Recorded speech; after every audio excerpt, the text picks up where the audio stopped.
For centuries, mankind has looked at the stars, wondering if we were alone. But for some, wondering was not enough. Some have thought to bridge our world with other worlds beyond. From pioneer rocketeers performing occult rituals in the Mojave, to astronomers transmitting messages into the dark of space.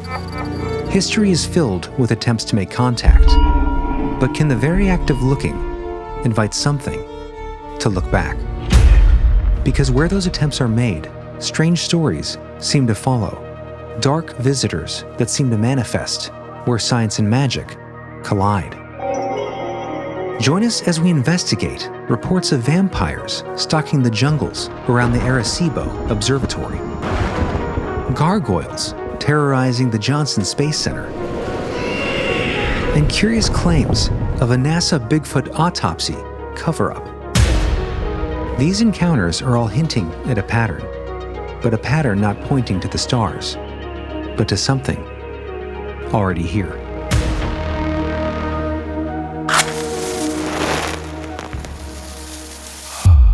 Conspiracy. Dogman. Sasquatch. Homunculus. Alien races. Anunnaki. Corey Feldman. Ghost Dash. That's cool. Poltergeist. Spirit summoning. Magicians are demons. Anunnaki. Close the door, Close the door! What is the moon? Cover-ups. MK Ultra. Shadow people. Disagreements. Quiet, I'm trying to say words with my mouth. Vampire.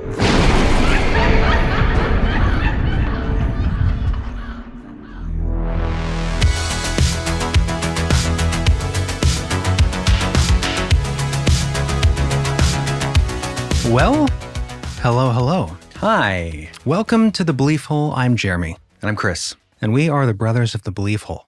And boy, do we have an episode for you today. Me too. Jeremy is scaring me a little bit because I have white coat syndrome. And he looks like a doctor of the swamp. What? Of the swamp? Oh. Just because your background, very swamp-esque. Is Albert up there? Yeah. I'm wearing a white laboratory's coat. So you're a NASA scientist tonight, Jeremy. Not a doctor. I'm adorning the clothes, although this comes from Holt, Reinhardt, and Winston with a bit of Illuminati owl on here, so I'm not exactly sure. This was my dad's. He was a biology teacher and did some sciencey stuff. So I borrowed this, but this is in complete spirit of the episode today, because today we are discussing NASA vampires. That's right, Chris. And what that means is we're going to be getting into some of the occult background of NASA and the potential implications, maybe the energetic stirrings and inspired manifestations from the other side that certain activities may bring about. Also, real vampire sightings, allegedly. Well, that's what I meant by entities. Oh, yes. Vampire, blood-sucking creatures of all kind. Yeah. We're all very familiar with stories of UFOs, or what they trendily now call UAPs, and their interest in nuclear facilities, right? Nuclear sites, sometimes even shutting them down in historical reports. You have the abductee phenomena where you have these close encounters of, allegedly benevolent races and interactions, warning us of nuclear war, environmental consequences, that kind of thing. Humans are their own worst enemy kind of message. Exactly. But what if I were to tell you there's a darker pattern? I'd say, duh. There's always a dark side of the light, I guess. Whatever that means. Well, it's the bifurcation of the community, really, the UFO community. Oh, from what people experience, yeah. But a darker pattern that emerges when specifically mankind attempts to detect or especially communicate with something beyond. We have this strange correlation, the appearance of something inhuman.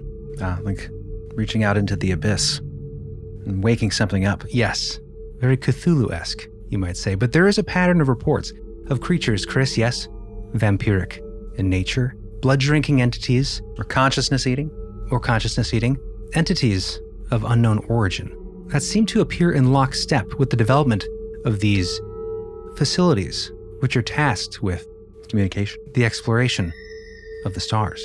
Are we summoning them? Are they feeding on us? When we call, do they come? And say, yum, yum, yum. So that's what we're talking about today, guys. And coming up in this episode, we're going to have some pretty fascinating stories. We're going to talk about, of course, the dark hidden history of ground space exploration, government. Ground space. Well, You mean land, like topography? sorry, ground-based ground space exploration. Mostly map makers, topographers, and the like. No, Be fun too. I meant ground-based space exploration. So, radio telescopes. Right, ground-based, looking out to the stars. Right. What are appearing around these places? Historically, what have appeared? What interactions have there been? We're going to get into, of course, the occult rituals of our favorite leading dark rocketeer and his weird rituals in the Mojave. Jack Parsons, of course, I'm talking about, because that'll kind of tee us off. JPL. Yes, for later incidents involving the NASA Gargoyle, which you may or may not have heard of. Right, yeah. The Arecibo Radio Vampire, which is a story I came across that Oh, that's cool. I haven't heard of that. Yeah, that's from Frank Drake and kind of inspired this episode for me.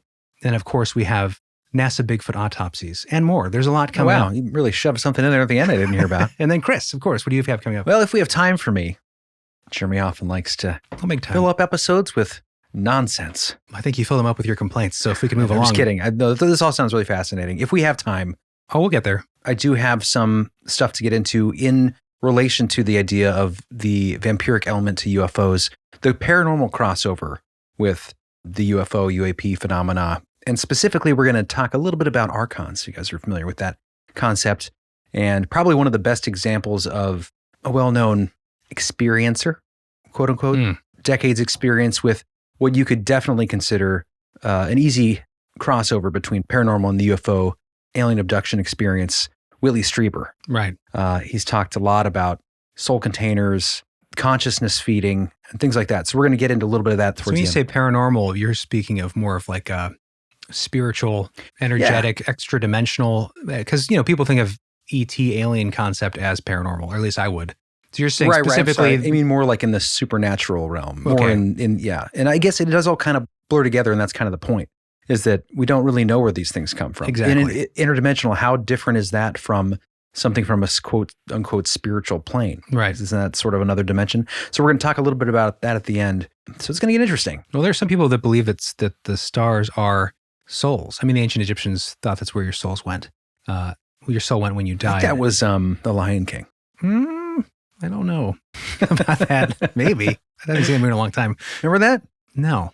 Like then Mufasa's talking to the little one. Oh, he puts. Isn't that like- just like in a music scene where like he becomes a constellation or No, something? I think it's like that was, I mean, I don't know if it's African tradition, or just lions in general believe this about their kind, but Well, Egypt's northern Africa. yeah, the kings all got their own stars. Okay, well that's very Egyptian from what I remember Yeah. reading. Well, very elitist, really, if you think about And I it. have the Book of the Dead downstairs. Is that what it's called? Yes, the Egyptian Book of the Dead. And I tickle through it occasionally, and I remember reading about that. The part of the journey is to the stars, but it's interesting Yeah. because then you have people argue. If you look through with telescopes or high-powered camera lenses, you can see that some stars appear to be these kind of like Yeah, I mean, that does get out there. orbs with faces that Yeah. are kind of geometry.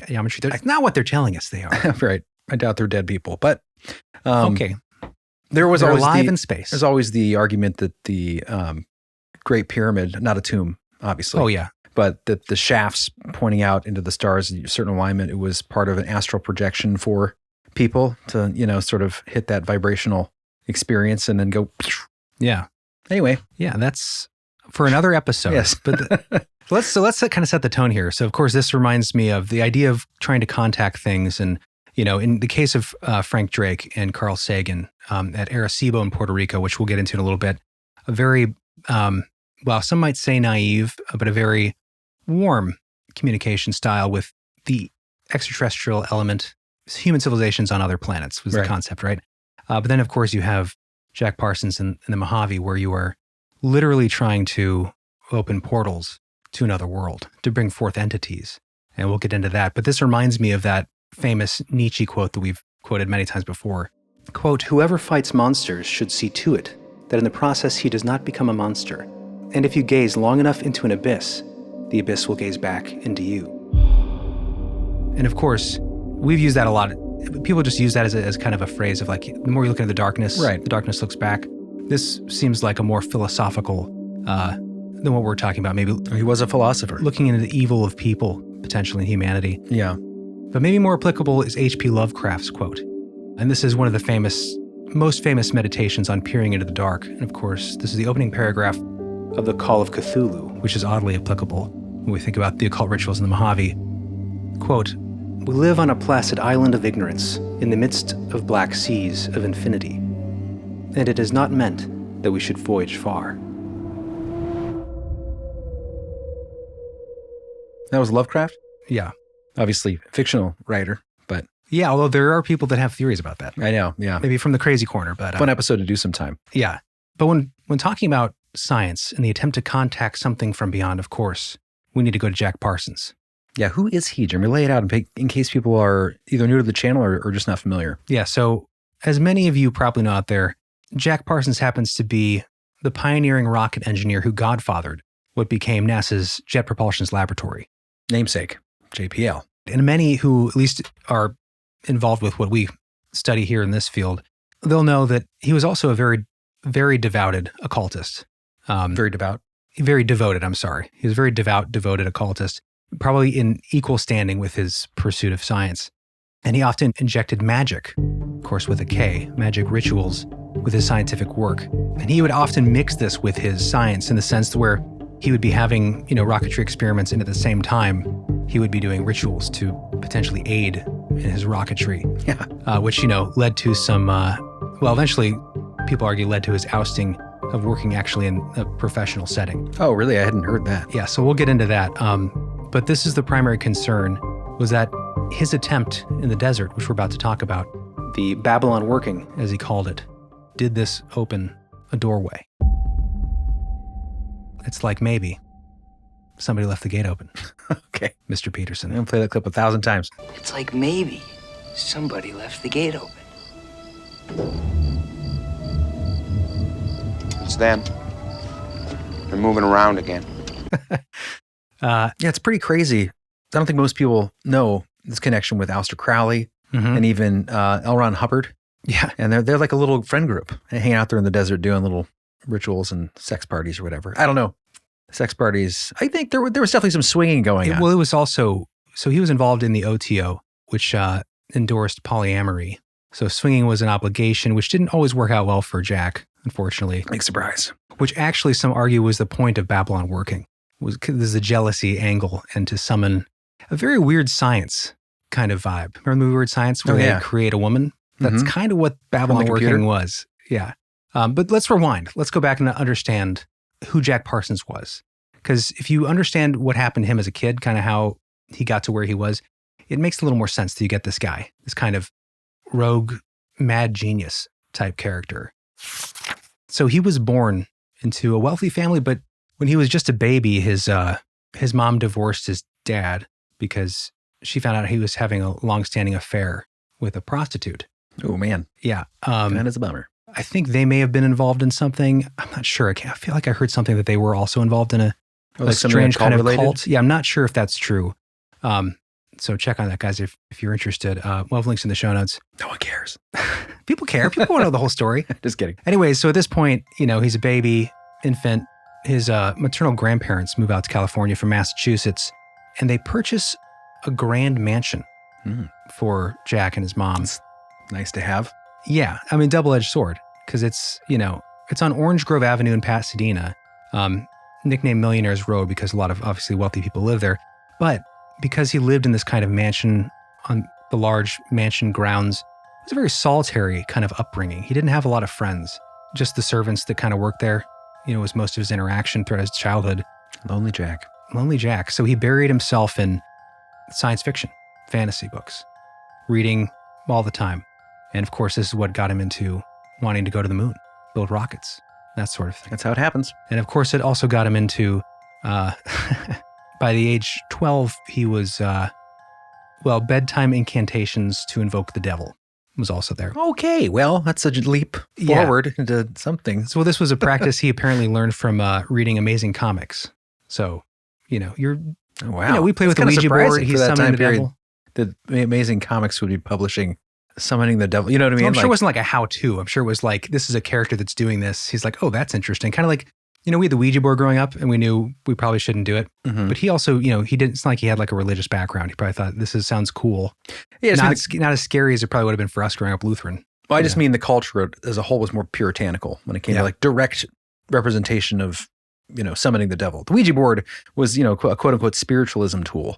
you know. Yeah. Well, I think that I'm sure in comics, it could just be a character that was, That's true. Yeah. it was amazing stories. So anyway, so also by the age of 12 years old, he is already conducting backyard experiments with a classmate, Edward Foreman, who's an important character coming up. What do you get in his report card, Jeremy? Why? We're getting all the details. Well, this is important. This is setting the foundation. I'm just kidding. I'm actually really enjoying the background. Okay, good. I like background. It's important. Yes. Because these characters are important and they'll play a role in a lot of what is to come. What sort of experiments was he playing with his young friend? Gunpowder-based rockets they were building. Okay. Yeah. They would use aluminum foil and cherry bomb fireworks and glue to build these, kind of baby gunpowder rockets, but still. That's fun. So at this time, trying to summon the devil, maybe serious, maybe not. Also building rockets in the backyard. He has trouble staying focused in school, as a lot of kids do, especially sometimes if you are, maybe you're learning more outside of school, you're bored in class, you get bad grades. So his mom ships him off to military school. He's there for a bit, gets kicked out because he blows up the toilets with cherry bombs. Problem child. Yeah. So over the years, not great with academics at that point, gets a job at a gunpowder factory, which is helpful as he ends up stealing supplies for his continued experiments with his friend Edward. That's resourcefulness right there. And by 1933, he's already constructed his solid fuel rocket engine. He's only 29 years old. This was kind of an important thing to have solid kind of fuel, not just liquid, for the future of space travel. Oh, interesting. But it's at this point that Jack and his friend, they're ready to move on. They're ready to take their experiments to the next level, and they want to get their hands on the advanced equipment that Caltech has. Since, they're in Pasadena, Caltech, they know they have a robust science program. Mm-hmm. So Jack and his friend Edward, who he's been doing these experiments, decide to go to a public lecture at Caltech, and they befriend Frank Molina, the third of their trifecta. This kid goes to Caltech, so he's like a legit student, right? These guys are just like backyard experimenters. This is very like October Sky. You remember that movie? Oh, yeah. Jake Gyllenhaal? Yeah. Werner von Braun, the Nazi. Right. Yeah, there you go. But anyways, Jack, his childhood friend Edward, befriend this kid, Frank Molina, who's going to college at Caltech. He has potentially access to this stuff. And eventually they impress his professor enough to let them conduct experiments at the professor's Guggenheim Aeronautical Laboratory called Galactic. That sounds awesome. And it's at this point that they form the Caltech-affiliated Galactic Rocket Research Group. And these are our three guys, Jack, Edward, and Frank. And this is where they find the vampires. Not yet. Okay. Vampires are, we're laying the groundwork here. I want my vampire. So they start these experiments at Caltech under this new, moniker, this name. But very volatile experiments. Create a lot of explosions, shaking the campus, shrapnel in the buildings, so much to the point that campus faculty and staff and their colleagues are really freaked out. Oh, yeah. They get kicked out after being dubbed the Suicide Squad. That's kind of the name they went under. That was their, self-imposed No. That's name? what they were called by... Oh, because they were risking their lives. Because, literally shaking the campus with their explosions and people were freaking out. It was definitely dangerous, as, we'll find later on with what happens to Jack towards the end. But anyways... He summons the devil? This is where it sets up kind of the connection with NASA. So they are banished from Caltech, but they are moved to an off-campus location, to a barren concrete platform, and eventually to an isolated arroyo of Devil's Gate Dam in Pasadena. And this, of course, is the exact location that will become Jet Propulsion's laboratory today. Oh, this is where the ceremonies begin in the desert, you always hear about. Well, they don't do it at JPL. I don't think they do it at JPL. That would be interesting because it is called Devil's Gate. Ooh, that's weird. Devil's Gate Dam. Why wouldn't you? Why wouldn't you do that?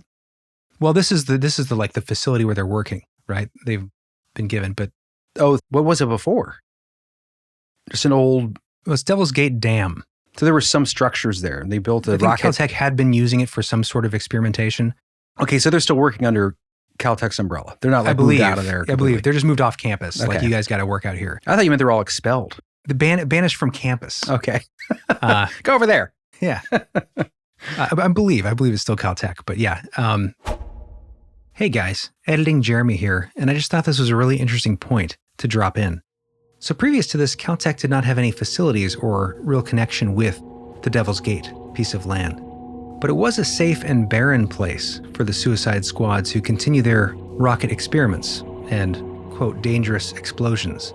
So the professor we mentioned actually acquired, through his influence from the city of Pasadena, a 3-acre plot of land just above Devil's Gate that would eventually become the footprint of Jet Propulsion's laboratory. But curiously, the very first rocket motor test the Suicide Squad performed in the Arroyo Seco by Devil's Gate was on Halloween night, October 31st, 1936. Now, Jack's biographer says this is a deliberate nod to his theatrical flair and early interest in the occult and the esoteric.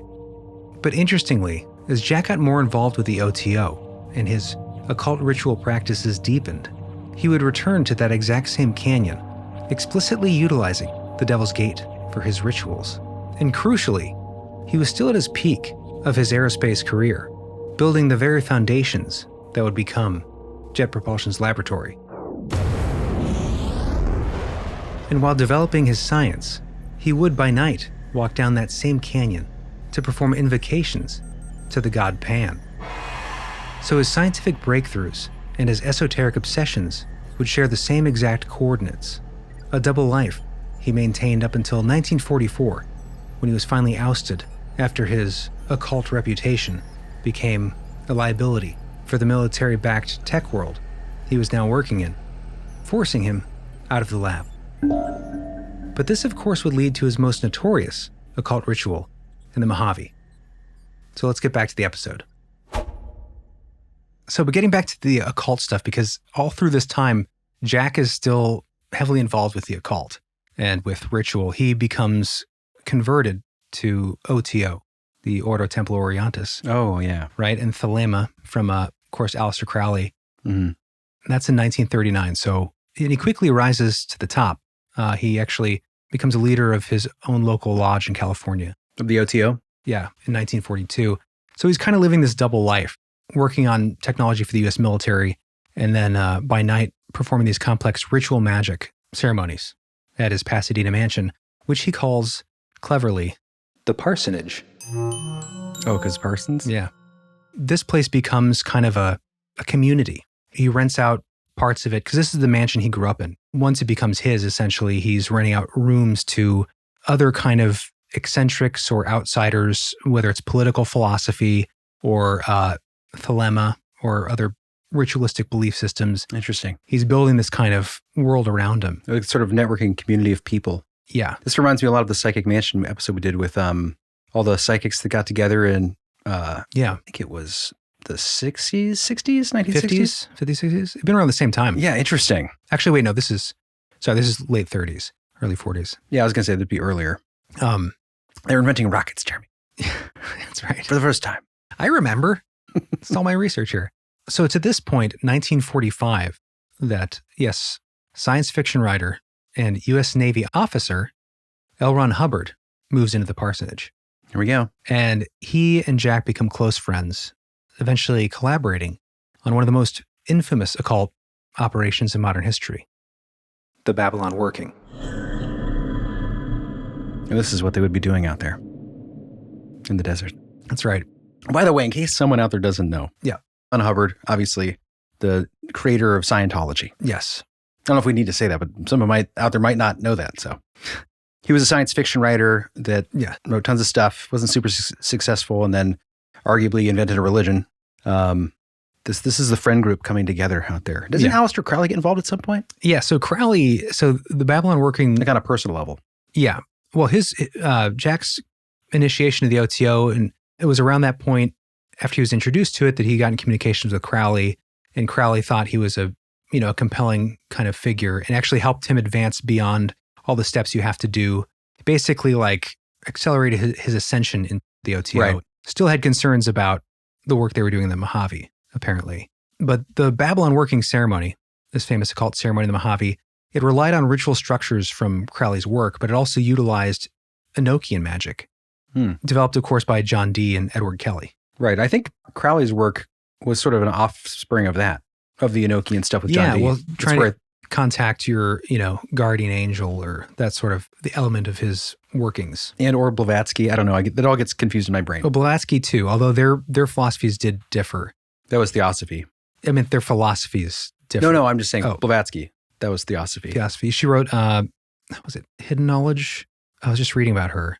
Yeah, but there was a criticism between their beliefs. I can't remember exactly what that was, but yeah, there is definitely a difference between them. But yeah, obviously modeled after ancient Kabbalah and these kinds of things. And then, moving forward. But anyway, to your point, Chris, Crowley himself reviewed Parsons' plans during the 1946 ritual of Babylon working as an advisor and correspondent on that. But interestingly, I don't know if you knew about this. So, I know you know of Lamb, right? Oh yeah, the Crowley's contacting of this otherworldly entity. Yeah, quick aside, he was in Egypt and somehow was in, I think, the Great Pyramid and was able to meditate in there. And then he had a vision of this. I thought that too. That's not right. Is that not accurate? I think maybe we said that wrong in season 1. Uh-oh. Where's our time machine? Either way, he saw almost a very gray alien looking creature. So in researching this, Babylon working is likely very much inspired by, and all you Crowley heads out there will be like, duh. Crowley heads. But inspired by Crowley's earlier ritual in 1918 that was called Amalantra or Amalantra working. So like Babylon working. Okay. So this is a kind of predecessor, it seems. This was executed by Crowley in New York with a woman named Roddy Minor. And interestingly, while the point of Parsons' Babylon working is to summon the whore of Babylon or the Babylonian goddess, in Crowley's ritual, the woman Roddy Minor was acting as the Babylon goddess. So obviously you see the parallels here, like the bit of LARPing. Sure. But there definitely seems to be a connection of maybe a continuation of what Crowley was working on. Right. When he summoned Lamb. Oh, and that's interesting because of the visual representation we see of what Lamb might have looked like well before there was a concept of the grays. Yeah. Which actually weirdly ties into what I'm going to be talking about later because that was kind of Strieber's when he published Communion. Thousands of people were like, oh my gosh, that's what I saw. It's very weird too because the drug-induced sex magic rituals that the Amalantra working employed, according to Crowley, the belief was it could generate immense psychological and physical energy that could then be used to open a dimensional portal or manifest entities. And of course, yes, notably the manifestation of Lamb, this being that looks, we'll put a sketch on screen if you're watching on YouTube, and it looks very much like a quote, alien gray. Right. And you'll see the interesting connections here too as we go back to Babylon working, which is in 1946. Pick up sticks. Very close to another special year regarding alien lore. Ah, interesting point. Yeah, right? This is a year before Roswell. Yeah, we'll get there. But the purpose of Babylon working was to basically break down the boundaries of space and time, facilitating the emergence of Thelema's Aeon of Horus, very similar to Crowley's 1918 attempt. But yeah, the question emerges, was it also potentially a jealous Jack creating his own Scarlet Woman? Because the idea is to bring forth the goddess of Babylon, this red-haired Scarlet Woman. Right, but why would Jack be jealous? I feel like you skipped something. Okay, so to go back to what I kind of previewed earlier, so Jack being in Thelema, Jack Parsons being in the OTO, polyamory was part of the prescription as a doctor. It's a dangerous drug. And at this time, when the Babylon working is employed in the Mojave Desert with this group of friends, with L. Ron Hubbard, right? The soon-to-be creator of Scientology, he had taken Jack's lover at that time. And Jack had to be okay with that because this was part of... Them's the rules. Right. The polyamory of the situation. So... Challenging. So some argue that the whole point of this was, when Crowley did his, he had his Babylon goddess working with him. Roddy was her name. So seeing that you could potentially summon the goddess, he wanted to manifest this in his own life. Maybe he just wanted like a permanent girlfriend. Like this is the idea. Aww. Like he's already kind of broken. Like this is the second time I think it's happened to him where someone was introduced into this group and then he lost that person to this other person. Which is interesting because if you look at old pictures Jack Parsons looks like a kind of like a classic actor of the time, where you've Clark got Gable L. Ron Hubbard, who looks a bit like a troll. Right. I mean, by all accounts that I've heard, Jack was very charming. I guess L. Ron had that con artisty quality. A gnomish charm of sorts. Yeah. A bewitching charm. But anyways, that's one suggestion. But regardless, the ritual took place. This attempt to bring forth something from the other side, be it a weird science kind of Scarlet Babylon woman or whatever else might come through when that doorway's open. The vampire. All the vampires from the other side. So here we are, March 1946. Parsons and Hubbard are hanging out in the desert. And this is after, I believe, a period of time at the parsonage where they were doing previous ceremonies building up to this kind of climax of Babylon working. Pun intended. Which in itself was its own kind of extended, trying adventure in the desert. But even before then, when they were doing work, I believe it was at the parsonage where there were manifestations of poltergeist, because there were mentions of roommates. I read Jack's, on one of his unpublished works, Babylon Working. I think that might have been what it's called. And they were talking about, it was just very, very briefly describing the ceremony and what they were doing at different times and the effects. And there were very poltergeist type effects, like winds picking up at night after this thing is read and this kind of part of the ritual. Very Sam Raimi. Yeah. Force comes in, knocks roommate on the shoulder, knocks candle out of the hand, all these kind of things. Yeah, the door is creaking open, basically. Yeah. Exactly. Very Crowley at Loch Ness. Similar kind of feeling. Was a door left open? So anyway, the climax comes at the Mojave, in the Mojave Desert. They employ the Enochian sex magic rituals. There's something about tablets of the air. I don't know if they were physical tablets from John Dee or just conjured. I believe they're called tablets of the air. He had an air saber. What? Yeah, you have to look into it. There's aspects of this that I didn't fully understand, but what, an air saber? These are all kind of psychical incarnations. But they wanted to manifest, of course, the Thelemic goddess Babylon on Earth. And Hubbard was there to act as the scribe, recording the magical phenomena. So Jack's doing all the stuff, all the ritual, and Hubbard's probably there thinking like, when do I get to go? You know, I want to get back to your ex-girlfriend. It's crazy to me how many brilliant people are so short-sighted when it comes to taking interdimensional or spiritual risks. You know what I mean? Like the inventor of modern rocketry is willing to roll the dice on summoning a Babylon. Well, I mean, it's the double-edged sword of people that are so driven and blinded by whatever they're obsessed with that they could be very ignorant in some ways, very naive, and just kind of misguided. Anyway, sorry, continue. So at a point, I don't know how many days they're out in the desert, and finally Jack simply says, "It's done." After noticing there's a ton of tension building up for days, it was like excruciating tension, and then he feels this relief, and then he decides that the ritual is finished. It's worked. They go back. Interesting phrasing. And when he gets home, back to the parsonage, there is a woman looking to rent a room. Her name is Marjorie Cameron, and she was a former Navy WAVE, WAVE, which is like an acronym for like woman helping out on the waves. I forget what it stands for. Basically, like works within the Navy. Yeah.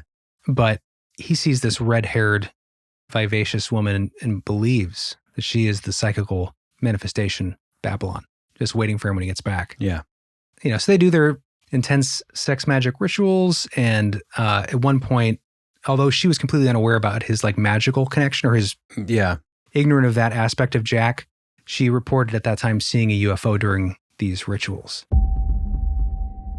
And that's where it begins. And that's where you see a connection linking these occult rituals with anomalous aerial phenomena. Is it beyond just, our brothers from the stars? Yeah. Is it something coming through another world, a dimensional gateway? Is there that connection? Well, it's interesting. I mean, you always hear about the nuclear connection when it comes to the sudden emergence of this phenomena. But yeah, when you consider these rituals going on, and then just a year later, you have the Roswell crash. Yeah. Right after the ceremony. It's interesting and weird. And anyway, we'll get into the connection between the sort of parasitic, vampiric, supernatural tie-in later on, but it all seems to tie together. Well, it's interesting too. I mentioned earlier that Aleister Crowley was not super excited about what they were doing.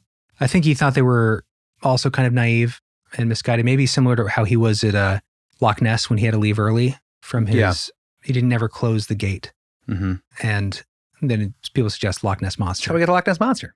It's so obvious. Right. But when Crowley wrote to his associate Carl Germer, he said, referring to specifically the Mojave ritual with Hubbard and Parsons, he said, quote, "I am fairly frantic when I contemplate the idiocy of these louts." So, What's a lout? guess A doofus? or someone who's just not careful, maybe. Again, it's like maybe somebody left the gate open. And now you have this connection going forward in time and history with reports, because this is our first kind of connection with science and the occult and bringing something from another world. And then we will see the attempts of science, men of science, I think good men of science, trying to either detect, in the case of Frank Drake, and also communicate with non-human entities, even in more traditional routes like radio telescopes. Is there still an intention there? Is there still a vibration of will? Yeah. That might become a beacon to these things? I think so. Definitely possible. And then vampires. Yeah, we're the vampires. They're coming up. All right, so we're about to get to our first very bizarre creature encounter, entity manifestation potentially, because of the result of maybe ritual practices, maybe just our wanting to connect with something non-human. But just to wrap up what happened with Jack, if you want to know what ever happened to that guy, because I never hear about that in the history, Yeah. his final kind of experiences. So right after this ceremony, Hubbard, L. Ron Hubbard, the amazing con artist that he is, got Jack to Allegedly. Well, he got Jack to invest $10,000 to $20,000 in that's called like American Exports or something. I forget what the name of the company was. Enterprises. Basically, he would buy these yachts and across the Panama Canal, bring them back or bring them somewhere and sell them for twice as much. Jack would get his money back plus more to invest in whatever rocketry, occult stuff he wanted to do. Some sort of scheme. Yeah. And instead, Hubbard gets the investment from Jack and just runs off with Jack's ex-lover, buys 3 yachts, and starts his Naval Academy of Scientology. The Sea Org or whatever. What a dick. Yeah, right? How anybody trust that guy with his record? Well, yeah. Well, now there's a record at that point. Yeah, that's true. Anyway, so that's a bummer for Jack. Jack eventually is, he's kind of kicked out of his professional work because of the occult stuff and also, quote, perversions, That goes in with the occult stuff he's doing. Right. So cash strapped, he ends up working at the Navajo Missile Program, North American Aviation, but then, of course, becomes tagged in the un-American activities. And that's for the sexual perversions allegations. Interesting. So at this point, he's unemployed. He gets banned from working on any government projects because the FBI thinks he's working for Israeli intelligence because he got a job with some Israeli company doing explosive stuff. Mm-hmm. Long story short, Jack takes his Scarlet Woman, still his wife, and they retrofit their laundry room to make a makeshift laboratory. Cool. At this point, he's working on effects for movies. And I guess it's kind of really? It's kind of synchronistic. So he's building like gunpowder or other type of chemical materials. Oh, yeah, like those sort of special effects. Practical explosives. Yeah. And it's interesting now that I think about it because how he died, he had just got a job where he was going to be moving to Mexico, working more on rocketry. And I think for the Defense Department? American Aviation, that's what it was. Anyways, so he gets this job, and then the day before that happens, he is experimenting with, what is it, Chris? You know what this is. Remember that scene in Breaking Bad? Oh, yeah. The stuff that Walter White throws at Tuco or whatever. Throws on the ground. Explodes the whole drug operation. Yeah. Not explodes it, but causes a giant fireball. It's like a solidified mercury or something like that. Yeah. Some form of mercury. Anyways, he drops it, allegedly. No way. And it messes him up bad. The ambulance takes him. He dies 37 minutes later after getting to the hospital. That's crazy. So that's how he dies, is from a Breaking Bad scene, basically. Mm-hmm. While he's working on special effects for movies. Just weird. Yeah, that's a weird, kind of ironic twist. Well, it's interesting, too, because people who worked with him, wherever he had worked previously, said he was very careful. Yeah. Even though, like, one of the guys from the Suicide Squad said that he had something like criminally wet hands. So he might have dropped it. But anyways, it leads to, like, suggestions that either suicide or assassination, something going on. I mean, again, you're working with a really volatile substance. Like, that's definitely a possibility that you just make an oopsie. Yeah. Anyways, that is where we leave Jack and his strange inspiring in his work in science, but troubling in his... A little misguided in the disturbing in his attempt to bring forth occult prodding. Gozer. Yeah. So that's the question. Did Parsons' work have a real effect with intertwining ritual magic and science to open a dimensional doorway? Yeah. Did it play a part in energetically linking? And I wrote this down, so I'm reading this, cinematically. Did it play a part in energetically linking otherworldly entities and anomalous phenomena that have appeared at space exploration facilities in the years that followed? And now, those stories. All right, after all that heavy occult stuff, let's cleanse the palate a bit, huh? Please. Let's bring in some of our bizarre, but much needed hairy guy strangeness. Come on down to the park in the dark with hairy guy strangeness. Hairy guy strangeness. Bigfoot. You got Bigfoot in here. A little bit. Did not expect that, but I found him. Vampire Bigfoots. Yeah. Well, I don't know if I wouldn't say he's a vampire, not in this story. But we're starting off with a little hairiness. So you remember that aerial phenomena that Parsons' Scarlet Woman reported? Yeah. That's going to play into this a little bit. So let's travel forward from the late 1940s, a little over a decade into the 1960s. Oh, and let me just say that 1946 ceremony or ritual, called ritual, to contact the other world, potentially a culmination of Crowleyster's early work when he contacted Crowleyster's, potentially fulfilling Crowley's earlier attempt in 1918, right? Where he contacted Lamb, this prototypical alien gray figure. Interesting that was 1946. The next year, 1947, Roswell crash. Right, yeah. Crowley dies. That year? Mm-hmm. Oh, weird. That's weird. Is that weird? Because if I was a sacrifice writer in the horror/sci-fi genre, I would say, yeah, it was that was the fulfillment of the ritual. Final sacrifice and to then open up that doorway and let these things through. The door opens, and then we have specifically these alien gray type figures coming through in popular culture. Weird. That is a weird connection. Yeah. Anyway, but going up into the 1960s here, we have a deeply weird incident that allegedly occurred at a secure NASA facility in Ohio. Oh, is this the one that we've been up to? The one near Cleveland? Yeah, that's a good question. It's got to be, right? How many are... I mean, that's the only one I know of in Ohio. Probably. Anyway, go on. So this is when the staff of the John Glenn Research Center at Louisville, Ohio, encounters and reports something inexplicable. Bigfoot. So there's a figure in the story that you need to know about, and this kind of germinates with some of the Kennedy UFO lore.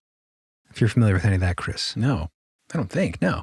Okay, so allegedly, well, no, this is actually real. I looked this up, verified this. I hope so. If you're going to talk about it, it's allegedly real. Talk about it. The day before Kennedy's assassination on November 22nd, 1963, President Kennedy visited Brooks Air Force Base in San Antonio, Texas. So he was there to dedicate new facilities connected to space-age medical research, and this would be his final act as president. But the rumor is that while he was there, he was allegedly shown something far more secret. Go on. One of the alleged alien bodies recovered from Roswell. Now, why of all things the day before he was assassinated would we suggest that he was shown this? Well, interestingly, there is a legit connection here. So a key figure in our next story, Major General Theodore C. Bedwell. Good old Bedwell. He previously had served in a major medical role at Wright Field. Right, Pat? In 1946 to 1947, which of course would later become Wright-Patterson Air Force Base. Okay. This is the exact time frame of Roswell. Yeah. So remember the name, Bedwell. So that's where the Roswell bodies were allegedly shipped to. So he would have had access. And now he's working here at the very facility where JFK goes to give a dedication the day before he's assassinated. The suggestion is he was shown something. Interesting. So was this just a normal trip to a space medicine facility? Or did he get a glimpse of something beyond? And then they saw Bigfoot? So this takes us to our story. This comes from Nick Redfern. Ah, yes. So he had interviewed a fellow by the name of Bruce Weaver, who is the grandson of Sam Weaver, who worked at Brooks Air Force Base. So this is where the story comes from. And quick side note, I don't know if it's Fred or Sam Weaver. Okay. When I was working on these notes, I was going back and forth, and apparently in Nick's book, Monster Files, where he had interviewed the grandson, the grandfather is referred to as Sam. So in our story, it'll be Sam. But in his later book, True Stories of Space Exploration Conspiracies, he refers to him as Fred Weaver.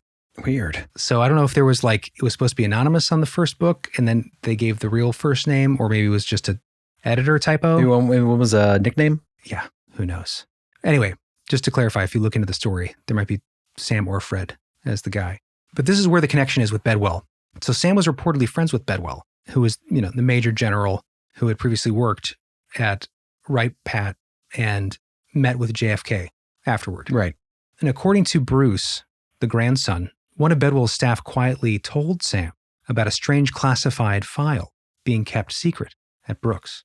Now, most of the classified material at Brooks dealt with NASA, the military, and astronauts' health in space, but this particular report was allegedly far stranger, a top-secret autopsy file, including a lengthy report with graphic color photos.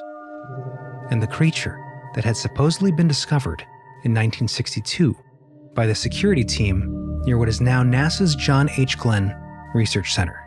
Awesome. I call this NASA Kills Bigfoot. Righteous.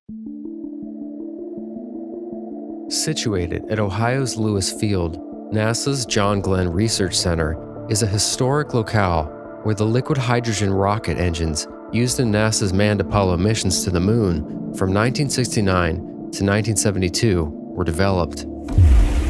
As for the strange body, said Sam Weaver, it had reportedly been recovered from within the dense woods that surrounded much of the center. Late on the night prior to the astonishing find, strange balls of blue light, certainly no bigger than basketballs, were seen by security staff circling the installation at precariously low levels and flitting in and out of the woods.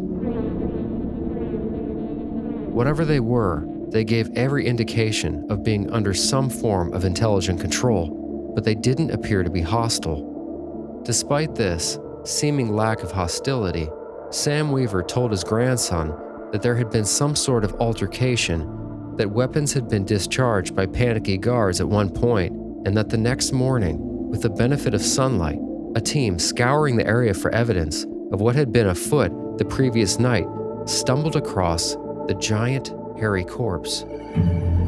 Bruce Weaver stresses that at no point in the files is the beast referred to specifically as Bigfoot. This is not surprising, however. Although the term had already been in use by foresters in California since the late 1950s, reference to wild, hairy men of the woods, in 1962, it was certainly not the soundbite of popular culture that it is today. But regardless of how the beast was named, or not named, in the files, it seems that a Bigfoot was exactly what the security team had discovered. But, said Sam Weaver, the creature was no gorilla. It certainly didn't seem to be a kind of ape unknown to science and zoology either. The Major General's colleague quietly advised Weaver that the animal was enormous, somewhere around 9 feet tall, very muscular, and weighing in at more than 500 pounds. It possessed 32 teeth and vocal cords similar to those of humans. Strangely, and deeply disturbing to the doctors who were involved in the study of the immense thing, some kind of metallic device that appeared to have been surgically implanted was extracted from the lower part of its arm. But who had put it there? Nobody knew. Theories were tossed around that it was some sort of bug or tracking device, but it all amounted to a great deal of wild speculation and nothing concrete. But the device was there all the same. That the creature seemed to be somehow connected to the strange balls of flying light seen at the John H. Glenn Research Center the night before its body was found, suggested to some of those present at the autopsy a theoretical UFO link. So, with that in mind, the body and the removed device were secretly shipped to Wright-Patterson in Ohio, which was home to many of the Air Force's UFO study programs of the 1940s to 1960s, as well as its Foreign Technology Division, and lest we forget, the workplace of Major General Bedwell in 1947. And there, the story and its attendant trail go not just cold, but downright freezing. Nevertheless, Bruce Weaver firmly stands by his grandfather's account of the military's secret autopsy of a monster, as well as the fragments of the story told to him, even if they do stretch credulity to its limits.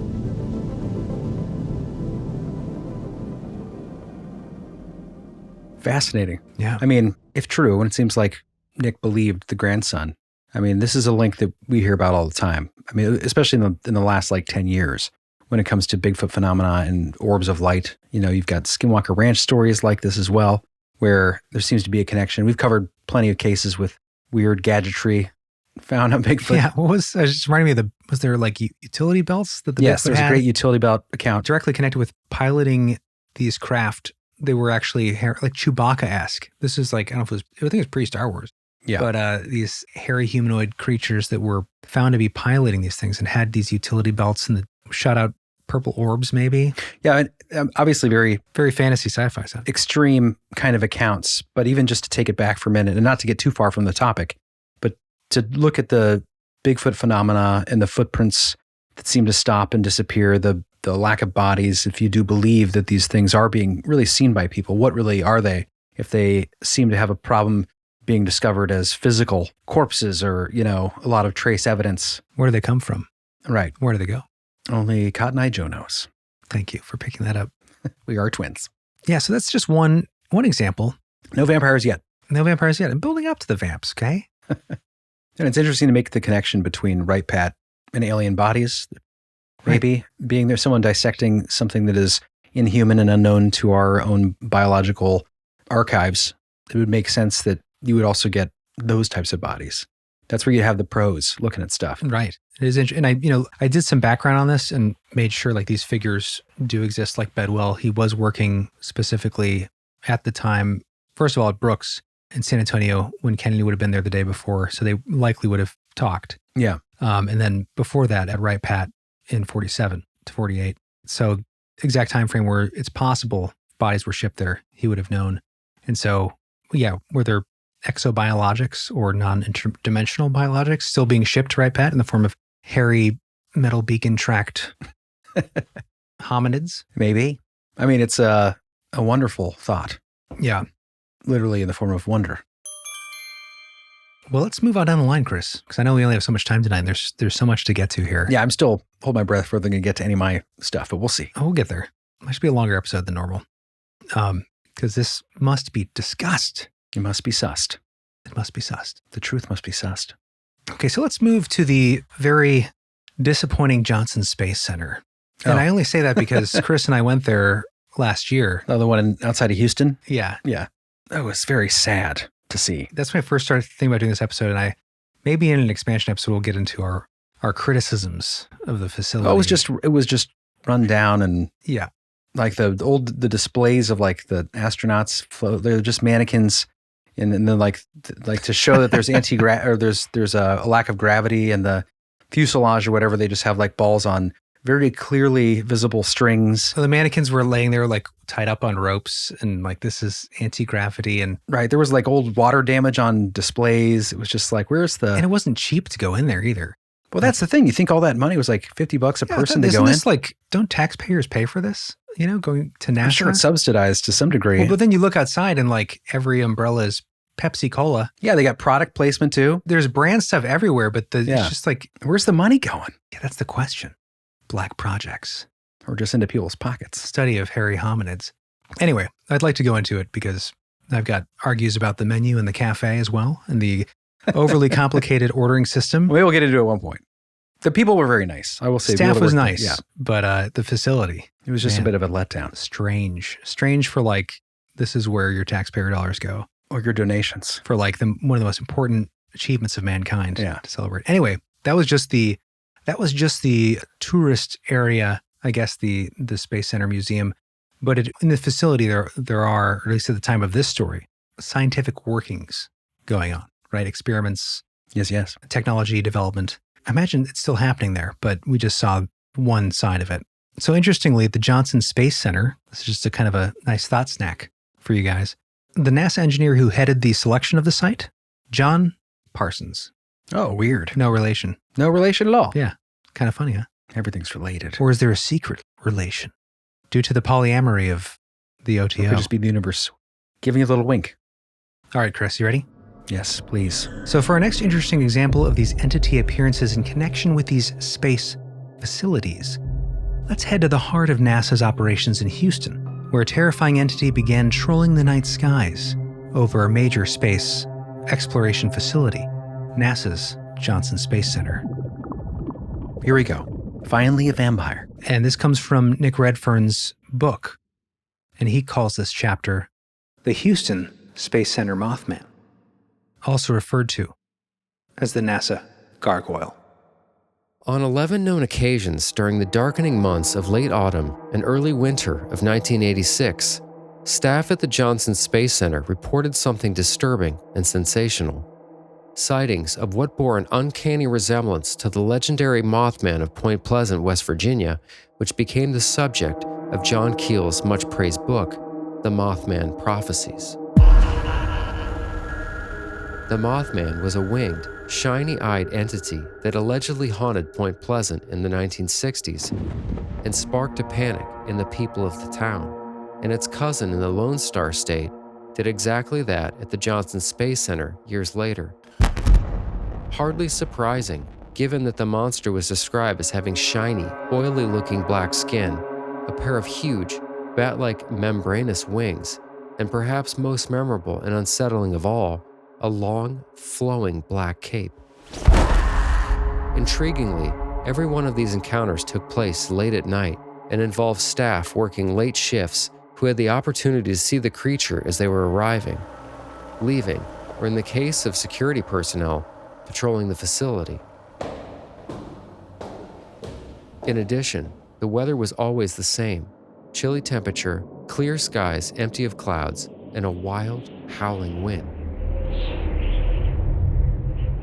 One night, in November of 1986, what was arguably the most terrifying encounter, several of the witnesses, including 2 guards on patrol, spotted the winged fiend squatting on its haunches on the roof of a small storage building before soaring upward into the starry night with astonishing speed. The witnesses also described an uncanny sensation of energy of profound malevolence fairly oozing from the creature. It seemed to enjoy and actually bask sadistically in the knowledge that it had been seen and had provoked so much fear and dread in the witnesses.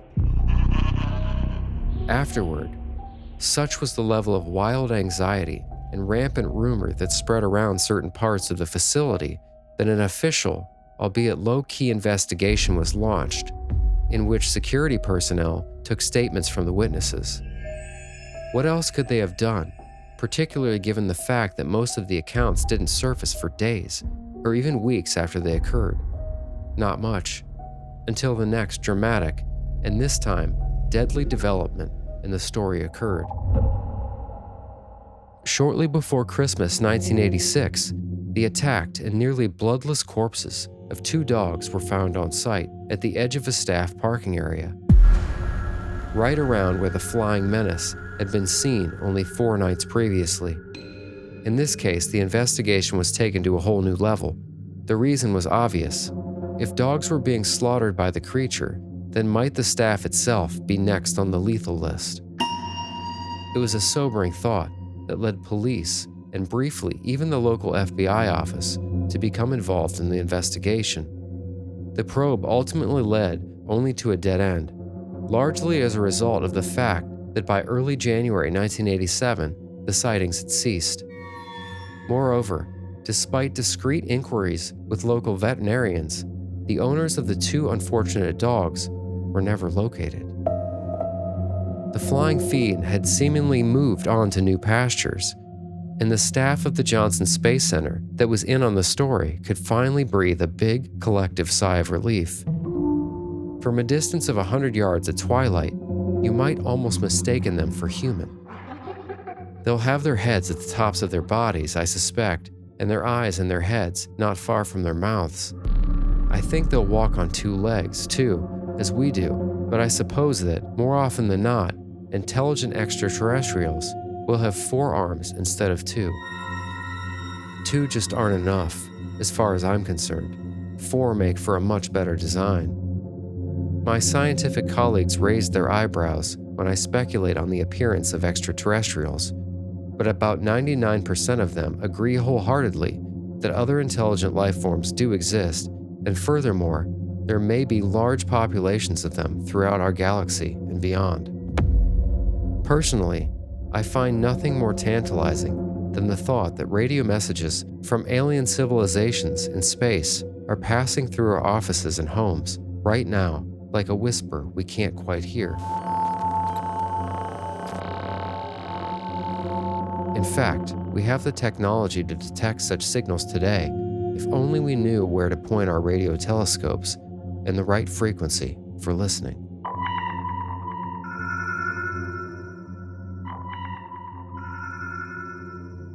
There you go. Crazy.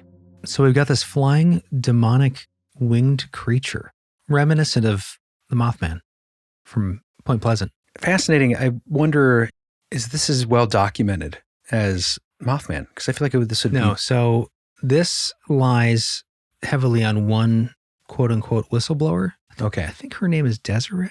I think that's right, maybe. But this was a witness that had communicated with Nick Redfern. And Nick Redfern, great author, Yeah. great paranormal researcher. But he admits, too, that this story was, quote, I think he said almost too perfect with the amount there. But also, I don't know if there was any corroboration. From what I could find, there wasn't any. Although I did read an article where there was some kind of festival locally, and a reporter for, I don't know if it was Super Collider or Wired or something, was there, and they were interviewing someone about patches or stickers related to cryptids, and then someone came up and said, have you heard of the NASA Gargoyle? And the woman who was asking works at Johnson Space Center. Oh, that's interesting. And she said that this guy who was quoted in the story had seen this thing on multiple occasions, and there was an investigation, all this stuff. But this is, this was 1986 when the story happened. So is she just hearing passed down lore? Is she familiar with the account in Redfern's book? Yeah. Because it's interesting that she as an employee now would carry this on. But yeah, you would think that there would be, if it were a true account, you would find you could get some FOIA requests maybe to the police department or something. Actually, I did write up a FOIA request for this. You did? Mm-hmm. Did you send it? With the help of AI technology. I have a letter written up for the FOIA request for this and another story we have here. I think the Bigfoot one. Interesting. But anyway, so I will submit that because I'm just really curious to see how that works. And I mean, there's very hopeful that I will get full transparency on that front because, they can't just delete it. There is a Houston Batman account that we covered. Yeah. Well, we're going to get to that. I just want to say. Okay, I was going to say, because if that's a separate account, it is kind of corroborative. Well, there was a report just for this case that we're talking about here. The Johnson Space Center in Houston, the reporter I was talking about writing for either Wired or Super Collider or whatever it was, she did, I think, email the head of communications or something at the facility. And the guy said, I've been here since 1980, whatever, and I've never heard of it. Yeah. And that was the end of his email. So, all right. So cover up. Vampire number 1 is a question mark, Jeremy. It's got to be a question mark. If we had proof positive, we wouldn't have a show. Also, not quite a vampire, more of a dog-eating gargoyle figure. They were exsanguinated. Oh, they were. I missed that part. Bloodless corpses. And I did leave out some details of the destruction of the dogs for John's sake, because they want to trigger any harsh memories for, losing his dog. But it was pretty gruesome. Anyways, thanks to Nick Redfern for that account, which he admits this is my only source. And since the stories come out in years past, he's tried to get back in touch with her, but her social media is gone. He can't find her. So, or what else we got? Because I know you have some. The Houston Batman. You mentioned that. Mm-hmm. We covered that before. Yes. I just don't remember the details, but what I might just do here, for the sake of recording as much as possible, I might just drop in that story. Okay. Because the Houston Batman happened in 1953, June 18th.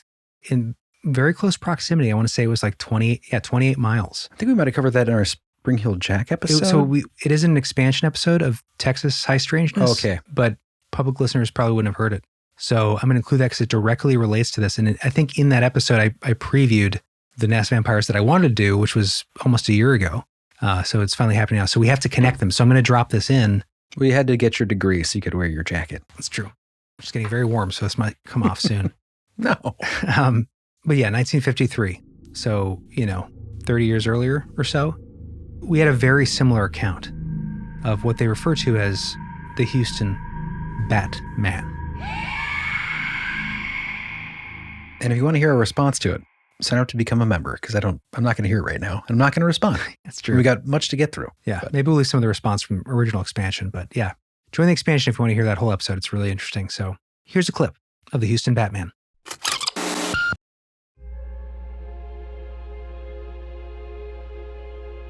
The history of the Houston Batman dates back to at least the 1950s, with strange sightings of a strange man with bat-like wings.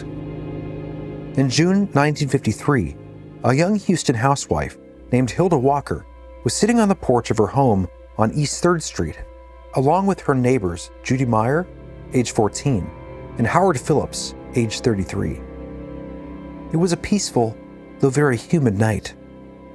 What happened next shocked the trio.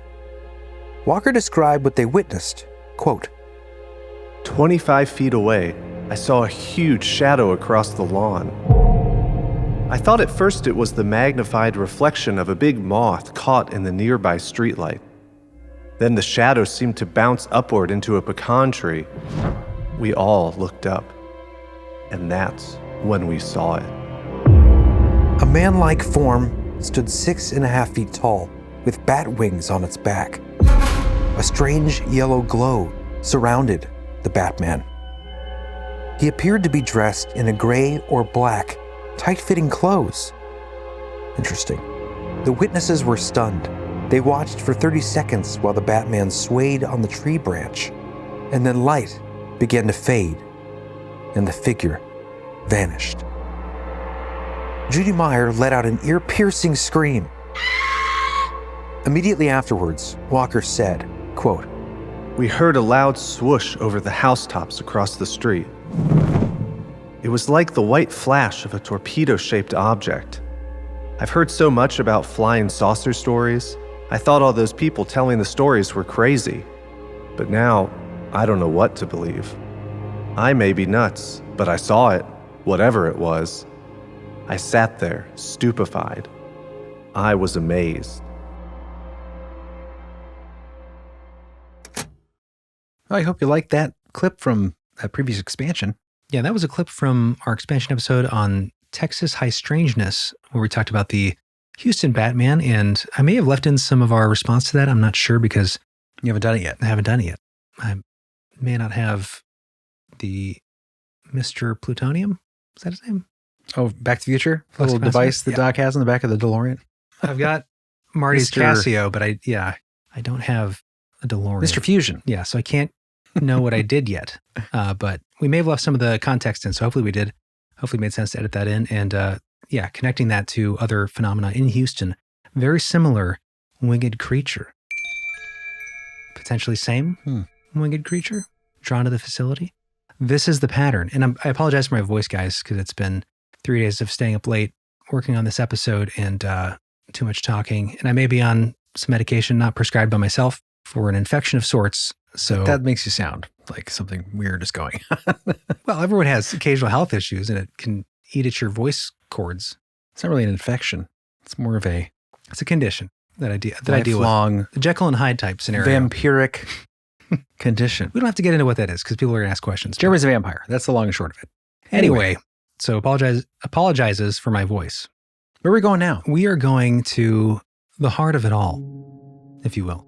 The heart of strangeness in Appalachia. Near the Awesome. the much discussed on this show, Ohio River Valley and all its weirdness. Because here we find the origins, I would argue, of our attempts to communicate, not necessarily with, Interdimensional vampires? right, like maybe Parsons and Crowley did, but a much more honest, earnest, Noble pursuit of communication? I would say, with a guy I've really come to admire reading his book, Frank Drake, who you guys might be familiar with, Is this the Drake equation guy? the Drake equation guy. Okay. That was his attempts to grapple with, Potentiality for there being life outside of our own planet. yeah, which is pretty much impossible to prove through an equation, but basically breaking it down into elemental parts of, there are so many galaxies. So many stars. If we consider that there are these many life-supporting planets, there should be a potentiality for this. I mean, it's a very basic way of looking at it. And it kind of, comes in conflict with or works with the Fermi paradox of like, if there are that many, why haven't we seen any here yet? And there's all kinds of other theories and equations, like the dark forest, which is... That's a poetic name. Maybe it's intentional that we aren't seeing or hearing from other civilizations. Yeah. Anyways, that's a whole other kind of rabbit hole, but this is Frank Drake. If there is no one else out there, I'd say it's an awful waste of space. An awful waste of space. Contact reference. Now, it's funny you should mention Contact because it is Frank Drake. And of course, Carl Sagan wrote that book. Oh, I forgot that. That's like his only fictional work. Yeah. Which is a great film. If you guys, I'm sure a lot of you have seen it. That's the film with Jodie Foster. And not Bill Paxton. Who's the guy? Oh, Matthew McConaughey. Yeah, the other guy, the dad. The dad played George Washington in John Adams. the John Adams HBO series. Yeah, on HBO, which is excellent. His name? I never remembered his You name. keep going. I'll look it up. Anyway, but Frank Drake was Sagan's colleague, but well before David Morse. Not David a name Morse. you might recognize, but you'd know his face. Yeah, we'll put him up on screen if you're watching on YouTube. Sorry, go ahead. Frank Drake. Anyway, Frank Drake, so before the famous dish is featured in Contact, that famous massive dish in the earth at Arecibo, Puerto Rico. That's where the you see big it. guy. Yeah, also featured in Goldeneye, Mm-hmm. which Frank Drake is involved with later on. Goldeneye? No. Oh. The radio telescope in Puerto Rico. Gotcha. Featured in Goldeneye. Before that, he was down in Appalachia, in Green Bank, West Virginia, and he was attempting to detect or listen to otherworldly civilizations. Wow, back then. Mm-hmm. This was, I believe, 1959. This was the early days of his work, the beginning of SETI, the search for extraterrestrial intelligence, before it had become like an official organization. Before you see it in films like Arrival. And Yeah, this was when it was a broad approach, a series of attempts, but before it was like an official organization. Anyways, Frank Drake, read his book, or parts of it for this episode. I really love the way he writes. He wrote a book called "Is Anyone Out There? The Scientific Search for Extraterrestrial Intelligence." But I won't go into the backstory of Frank Drake. You can read about it in his book, but just a kid who loved the idea that something else was out there. Like as a scientist, this was always at the heart of his beliefs. and his research. And his research, what he was interested in. So fast forward in his life, he gets an opportunity that he sought out to venture into Appalachia's National Radio Quiet Zone, it was called. This is a 13,000 square mile area where there's no cell service and transmissions are strictly controlled for this purpose. Yeah, because this would have been before cell towers, so just transmissions in general were off limits. I mean, nowadays, like, Yeah. But yeah, transmissions were for the purpose of, scientific study. Yeah.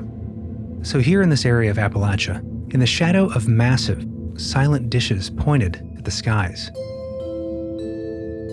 Cool visual. humanity, under Frank Drake's prerogative, made its first intentional attempt to listen for alien life.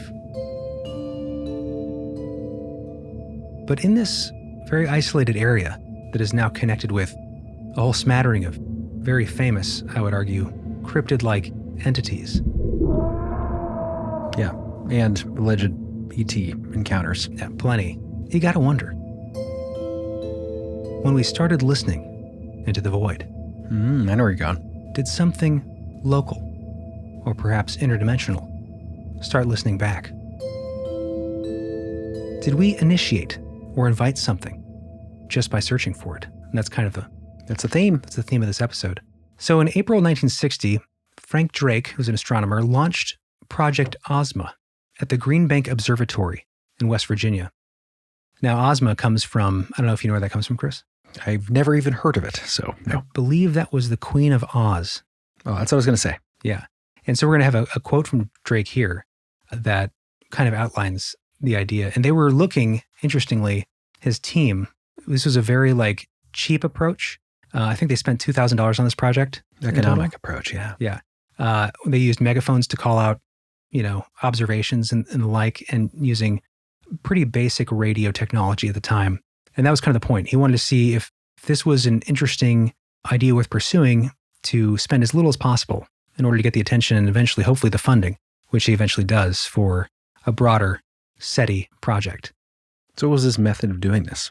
So they listened in on the 1420 megahertz frequency because they assumed, and I forget why, it's something about liquid crystallized hydrogen or something like that, a frequency in space that they believed would be recognizable by other civilizations. And so they deemed it the universal hailing frequency. That was their best chance of hearing or detecting any advanced civilizations out there. Some kind of resonating substance? Yeah, like advanced civilizations would be aware or using this Interesting frequency.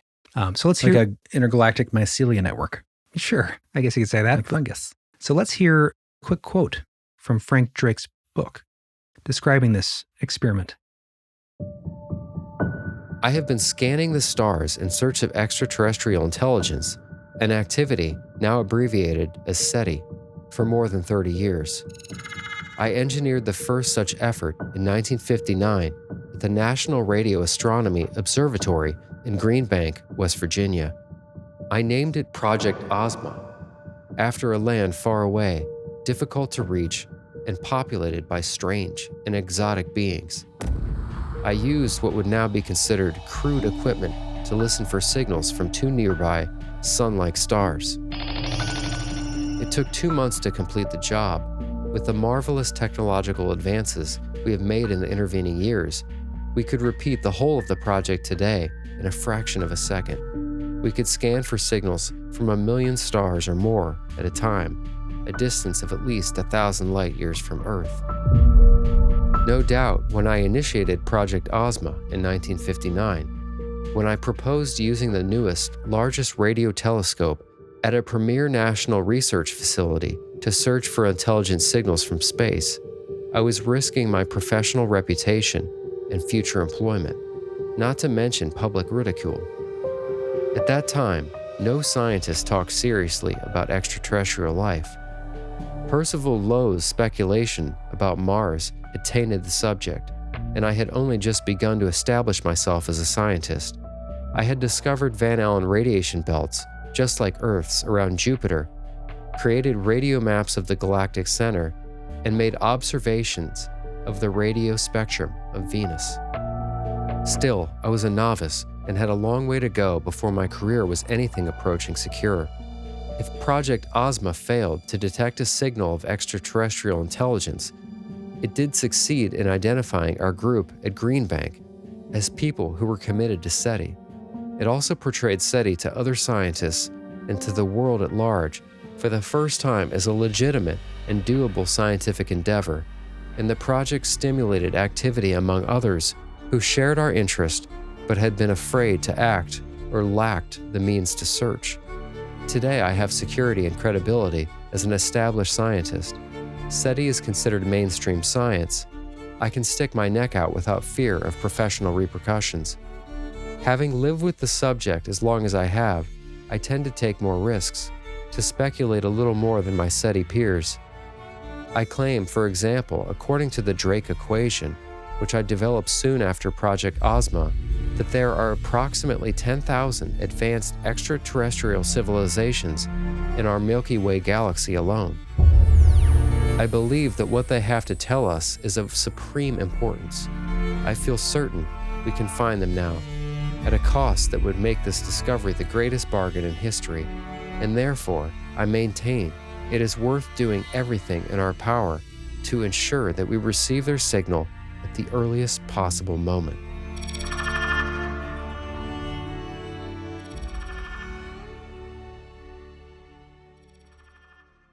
Or should we?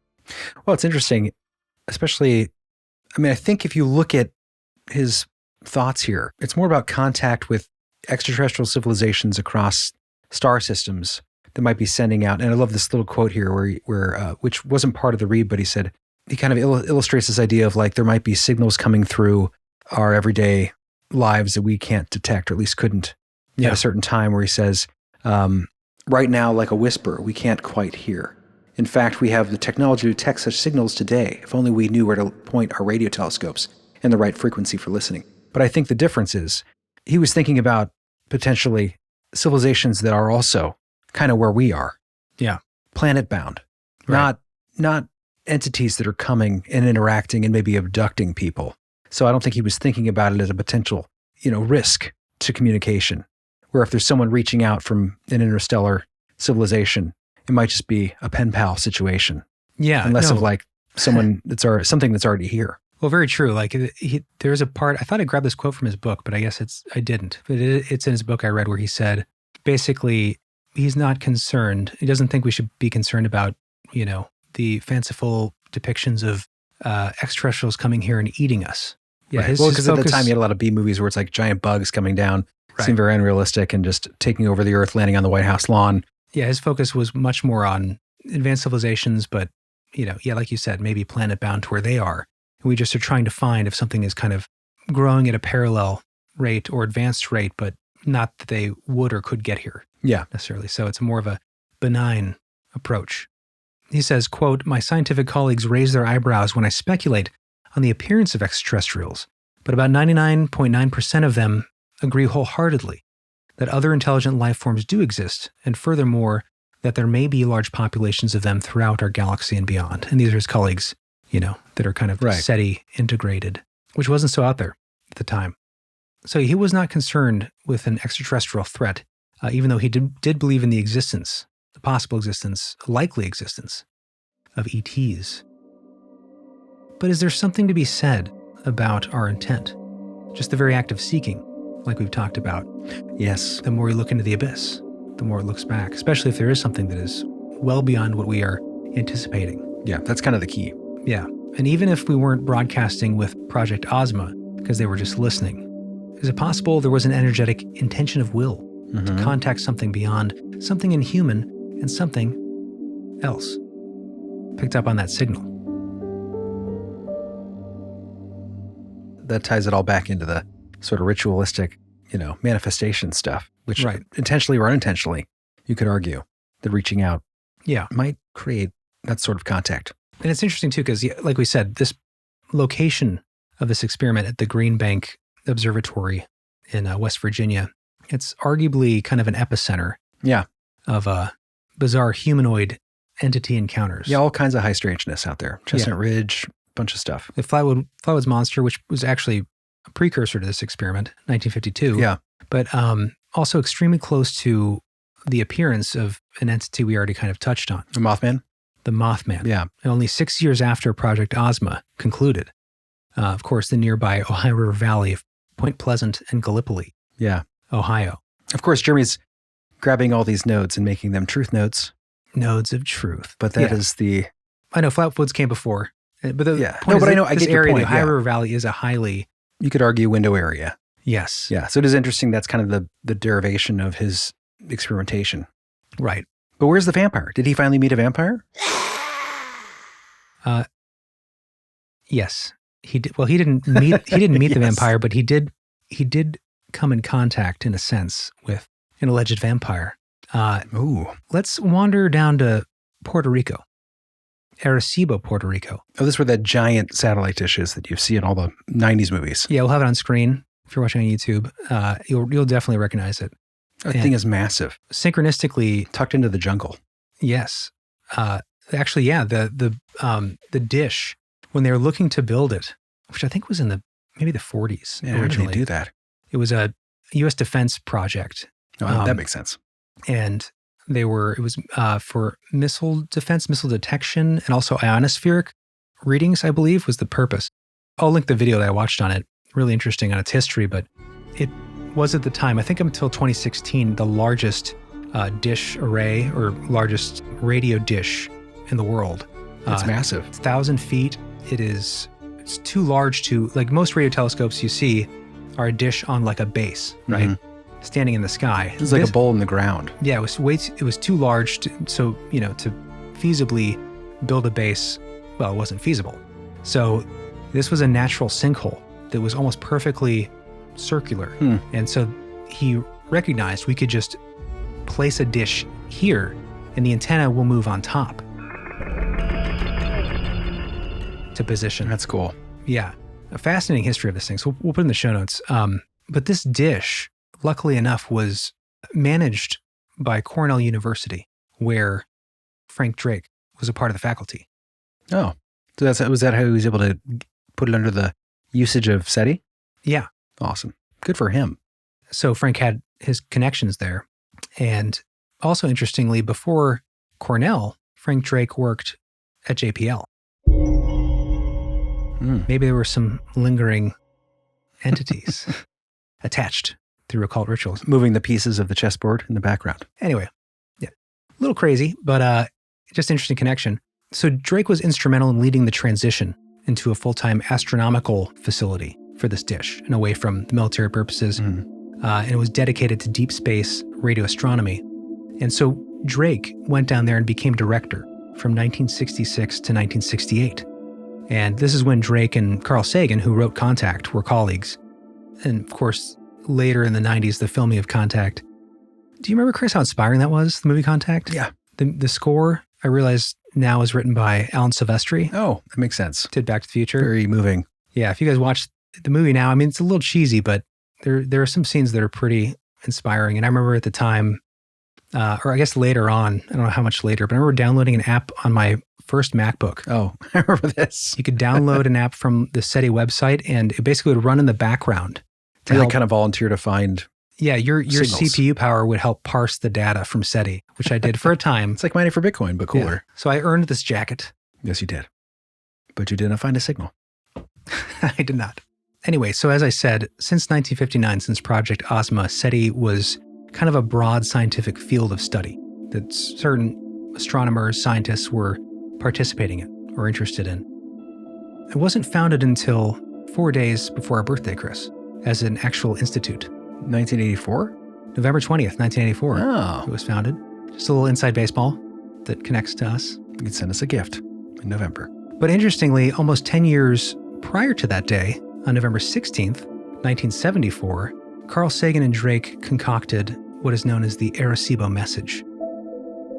Ah, is this what they threw out into the abyss? Yes. Out in the abyss, they sent what I guess they would refer to as a symbolic interstellar radio broadcast.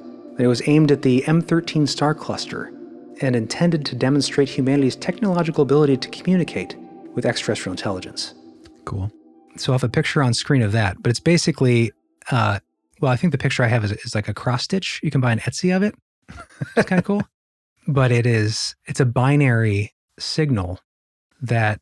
Right, thinking that extraterrestrials could read maybe a binary signal, ones and twos or zeros and ones. Yeah, I think it starts at the base of like a binary depiction of the SETI, the Arecibo dish. And then above that is, the human stick figure. And then above that is DNA. And then it continues on, just basically saying, hey, we're human, we're out here. Come and get us. Here's a target. Yeah. That obviously wasn't their point. But anyway, in this location, when he was director, so that was in 74, but rewinding back to the 60s, where we're already listening with the telescope when he's the director. Some weird stuff happens then. Yeah, we have a very strange encounter of something otherworldly, or I guess in this case, supernatural?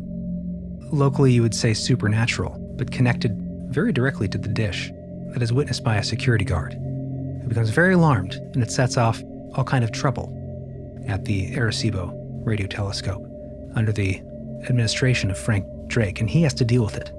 This I call Rimstalker, the vampire of Arecibo.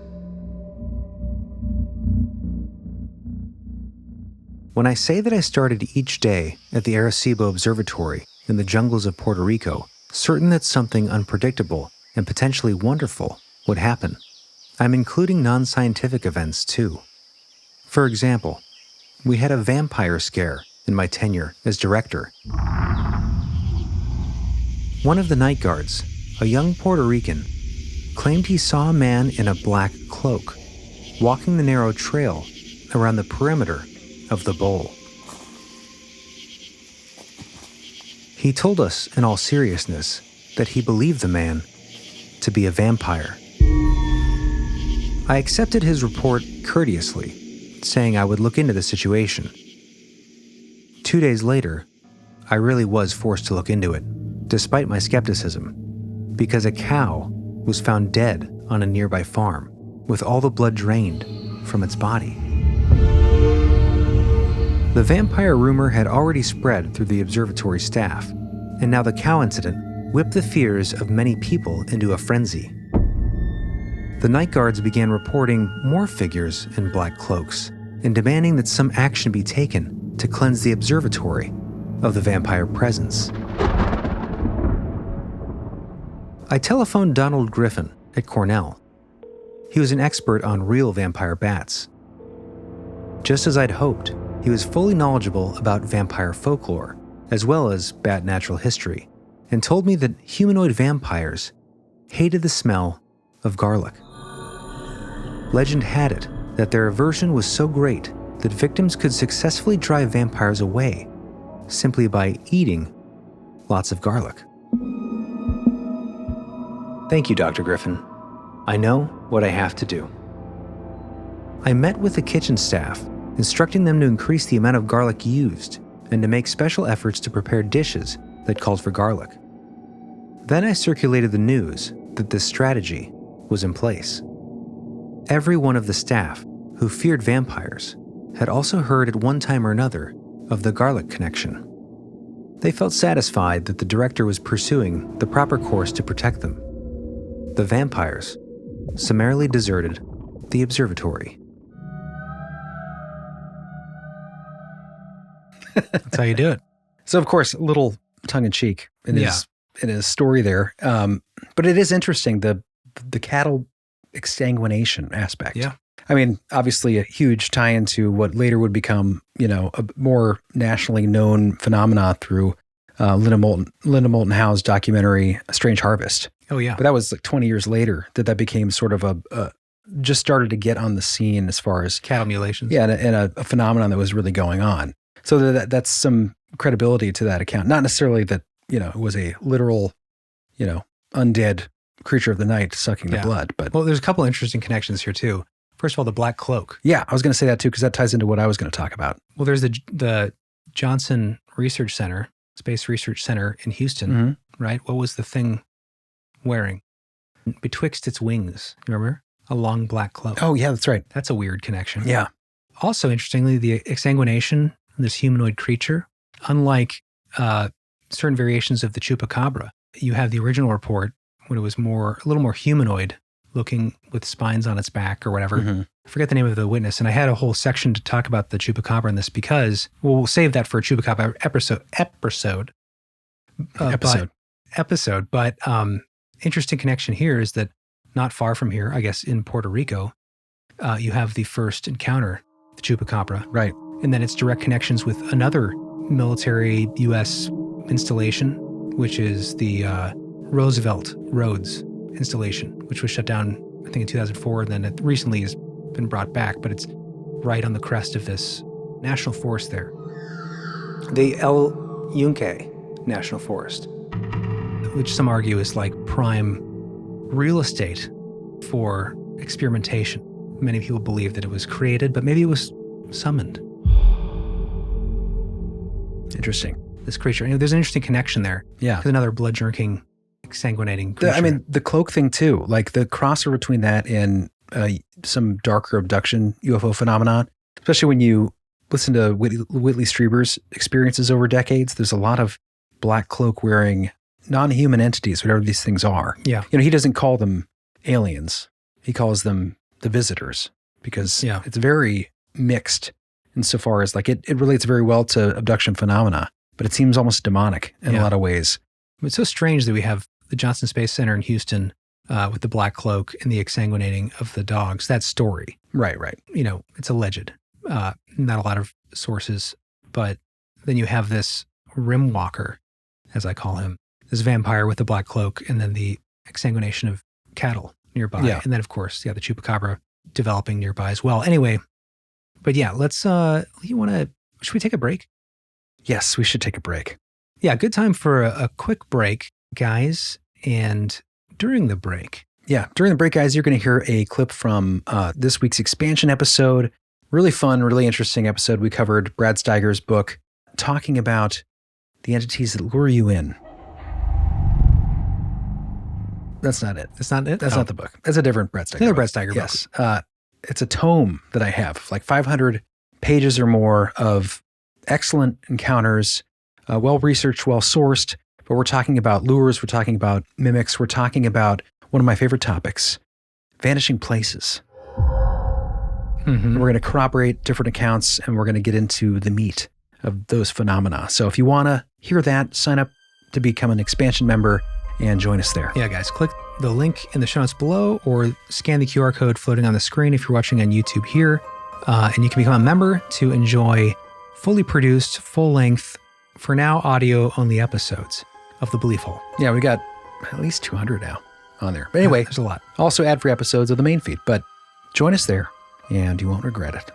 Here's a clip from this week's expansion. And we'll see you after the break. Access granted. One day I was working with a friend in a brand new home in Ogden, Utah. We were doing the heating and air conditioning. My friend was checking the furnace and discovered it had a bad transformer, so he left to go get a new one. While he was gone, I continued installing the ductwork. I got an eerie feeling and looked over my shoulder and saw an old woman standing at the base of the stairs. I figured she was the homeowner. I said, "Hi," and asked her if she needed anything. She just shook her head no and smiled. I went about my business. Then I felt the same eerie feeling. I looked over my shoulder, and there she was, about 5 feet from me. I got off my ladder and said, "Can I help you?" She smiled and once again shook her head no. Just then, I heard my partner pulling around the house. I turned to see where the woman was, and she was already by the base of the stairs, about 50 feet away. I said, "Are you sure you don't need anything?" She just looked at me and motioned with her finger to come with her. Of course, I said, "No way." Then I heard my friend.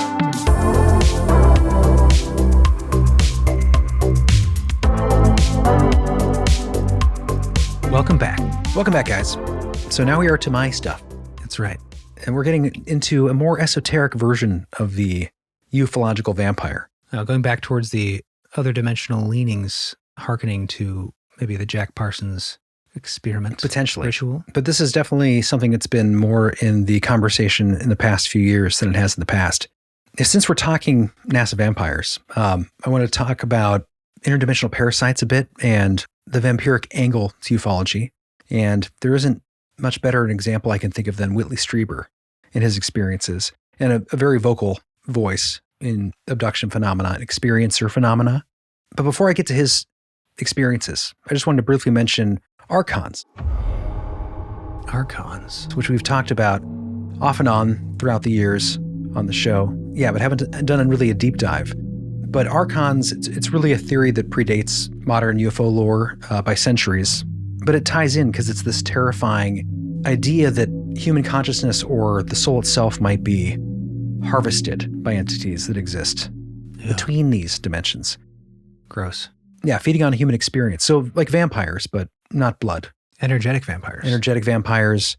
Yeah, there's some dark stuff with soul stuff that we might touch on briefly, but it is so dark. Soul stealers? Soul capture? Maybe. I'm not going to quite get into that, but basically, when it comes to Whitley, it's going to be experience harvesting through implants. We'll talk about that. Yeah, what are the Archons? Do you have like a basic reminder for us? It's been so long since we talked about them. Yeah, here's a quick quote.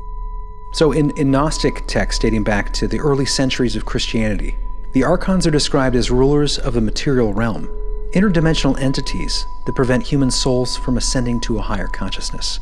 So kind of like the most terrifying thing you can think of, keeping you trapped here. The Archons feed on human suffering, negative emotions, and consciousness itself. Fear eaters. Yeah, fear eaters, nightmare feeders, the things we've talked about, in the paranormal realm, and now we're verging and kind of observing it in the ufological realm. But so these Archons, they act as sort of wardens in this Gnostic tradition from thousands of years ago. They're enforcers for this demiurge, which is sort of a flawed creator god. They serve as spiritual jailers, basically, keeping us here and feeding on us. So, Fun. really uplifting stuff. So you think this might be, well, according to an interpretation of Strieber's experiences? Yeah, I'm kind of tying it into that a little bit, but basically the idea for the Gnostics was that the only way to free yourself from this was through direct knowledge. You could escape the Archons' kind of hold on human consciousness, the soul, keeping you on the planet if you learn the sort of esoteric knowledge. In a way, if he has that highest level of Scientology. Sure. Going back to I wouldn't be Hubbard. surprised if Hubbard kind of took some of these ideas. Oh, yeah.